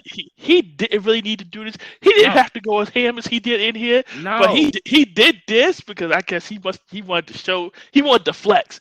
And this boy, nigga, did he flex! This nigga said, "I see Tim Curry and Robert Englund and all them niggas in horror doing something." He said, "I got y'all niggas, and I'm gonna do it in a PG movie. I'm gonna flex. I'm gonna take all y'all shit and I'm gonna flip it for even better." Yep, and I'm just so happy that he did such a great role. He got this. Now we got this iconic character in Ivan. Always, this is encapsulated as a perfect response forever. He's got this role to his tenement forever. He's just. That's if it was ever possible, once again, if we get big and we get some interviewing people and stuff like that, and somehow we ever get a connection with this nigga to chat about his role and him taking up this thing, I would love to talk to him about just everything about how he dived into this role, how he method acted the hell out of this shit, because he was great. He didn't have to go this hard, but he deserves his flowers constantly. Yep, I definitely saw some stuff on this, and to be in that suit, yeah, to get that work done, he had to be in that hours in the makeup chair. And just that suit did not look like, I don't know how he moved around that suit. You saw every time Ivan Ooze was like cracking his back and shit like that. I bet you that was him in real life, trying to go through this damn suit. And yeah, like I said, for now, I hope we get him in some rendition at some point. But it'll be an honor and a pleasure for us just to get the character at some point. If Boom Studios announces an Ivan Ooze comic book, we will do a special where we review a fucking comic book. We will do that shit because that shit deserves some honor. So that was great. Live action, I don't know who could take the rounds or replicate that. Oh no, I wouldn't touch that. I wouldn't touch that again. The best bet they would ever do is some animated series on stuff, and they would try to get somebody's voice acting. Yeah, or if they can, they get him back in the booth. Yeah, give me a voiceover. Do an animated and do a voiceover. It's perfect. I'll take it. I'll take it.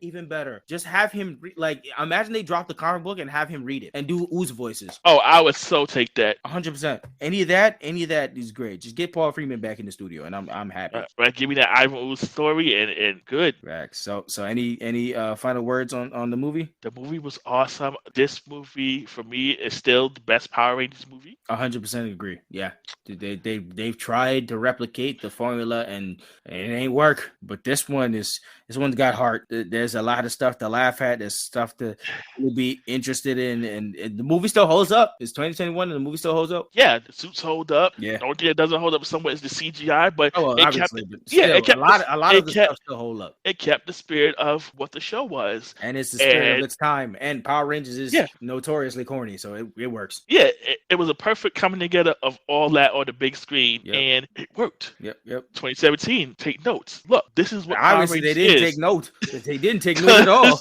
Because this is what Power Rangers is. You tried to make it overly serious, and it's not that. No. And they had serious things going on in this movie, but they didn't take it as serious. That's why I didn't notice the big ass suicide scene was not taken serious at all. And that's why it worked. That's crazy. But overall, they got away with so much stuff in here because of the comedy and stuff that they laid on top of it. 100%. But they told a whole lot of serious shit there. Oh yeah, 100%. From murders to fatalities to a whole bunch of stuff. To dramas between other factions, the gang violence and all that shit. So yeah, they got their clap back though. Definitely. Throw up the Z. Throw up the Z's. Throw up the Z's. Throw up the Z's or throw up the O's. Which gang do you rock? Right. Shit, you throw up the Z's, you throw up the O's, you put it together. What you get? Z-O. Yeah. See, we see Zed is Gang Z, so I'm like, what's Oh, going on here? yeah. See, so I don't know, man. This nigga came in and said, "Oh, y'all repping wrong sets here." I heard that, but yeah. All right. So I guess that closes the book on this movie. Obviously, through me and my co-host, wait. go ahead. Hold on. I thought I heard Austin St. John flipping one more table. This nigga flipped another table like these niggas ain't put me in an iconic movie. This nigga mad because he ended up in that Turbo movie that wasn't as good. Oh man, I know he was. wait until this when we review Turbo. That's gonna be part 2 of this because man, the jokes, the Austin St. John pissed off. It's so much, man. But yeah, and turn me heel to boot. Bullshit. Let's talk about that too. But yeah, so Mighty Morphin Power Rangers. I mean, obviously, me and my co-host, we recommend this 100%. It's a fun time. Go watch it on HBO Max. If you haven't seen it, watch it. If you have seen it, watch it again for the 30th time. It's always great. I used to have this shit on VHS. Like, bruh, It's great. It's great. So that closes the book on our special for Black Morpher Power, Mighty Morphin Power Rangers movie, all closed up. Sponsored by Ivan Ooze. Sponsored by Arvin Ooze and Paul Freeman. If you listening, come talk to us, man. Come talk to us. So that's the covering of that. For next week, we gonna be recapping our epic weekend. It's gonna be my after birthday special. So we're just gonna take some time to reflect on and give more detail to what we was talking about in Vibe Guys, where we're gonna reflect on specifics and talk about the specific things that went down at Anime NYC and Survivor Series and the Dave Chappelle Show and all just in general. It's a good time, and we just want to tell our stories on that. Sir, listeners, I can't guarantee my co-host will be in any valid condition during that week, so there's no guarantees on when this episode will come out. But we'll promise it'll come out, and it'll come out eventually. And then the week after that, we have planned to get back to our viewing schedule. Yeah, back to our regularly scheduled programming after some shenanigans. Exactly. So you know a nigga got to get his shit in. He's gonna be on a fun time. So the next time you probably hear me, I'll be posted up in a hotel with Kenya. So we'll be chilling real good. Yeah, I don't know if I can allow Marcus on a live mic. Oh so, my God! Here we go again. It'll be the day after. Viewers. It'll be the day after my birthday. Maybe I'll be lit. Maybe I won't. Who knows? We'll see. We'll see. Yeah, we will see. Listen, y'all. I'm the bad influence here, so I will take full responsibility for this. On that other note, we got an email, guys. BlerdByNature@gmail.com. If y'all got any questions, send that over that way. We got Facebook and Instagram at Blerd By Nature, Twitter at Blerd By Nature, and 8TURE on Twitter. Now, my co-host explained the YouTube now. Yes, so by the time this releases, all of these episodes would be available on YouTube, and you can find us by searching by Blerd By Nature on YouTube. Hey, and the vids will be up, thumbnails, all that. So if you wanna have a visual representation of us chatting about the episodes and stuff like that through YouTube, check out us over there. Listen to us, any ways you can. We love all the support. Thank you guys for all the feedback, and we appreciate all that stuff. So, any last calls before I hit the outro? So you gonna go jumping out of the plane after this? Possibly. Shit. I mean, I still get. I can show you the emails, bro. I still get emails about discounts all the time. They're calling me back. So I guess from airplanes to blue skies, we're gonna hit the outro. Facts. So everybody, thanks for joining us today from Black Thought to Nerd Power. This is Nicholas, Mr. Go with the Flow, and this is and this is the man that will be watching from the ground, Maurice. And this was another edition of the Blerd By Nature podcast. Catch me in the sky, baby. And maybe me. Till next time, everyone. Peace.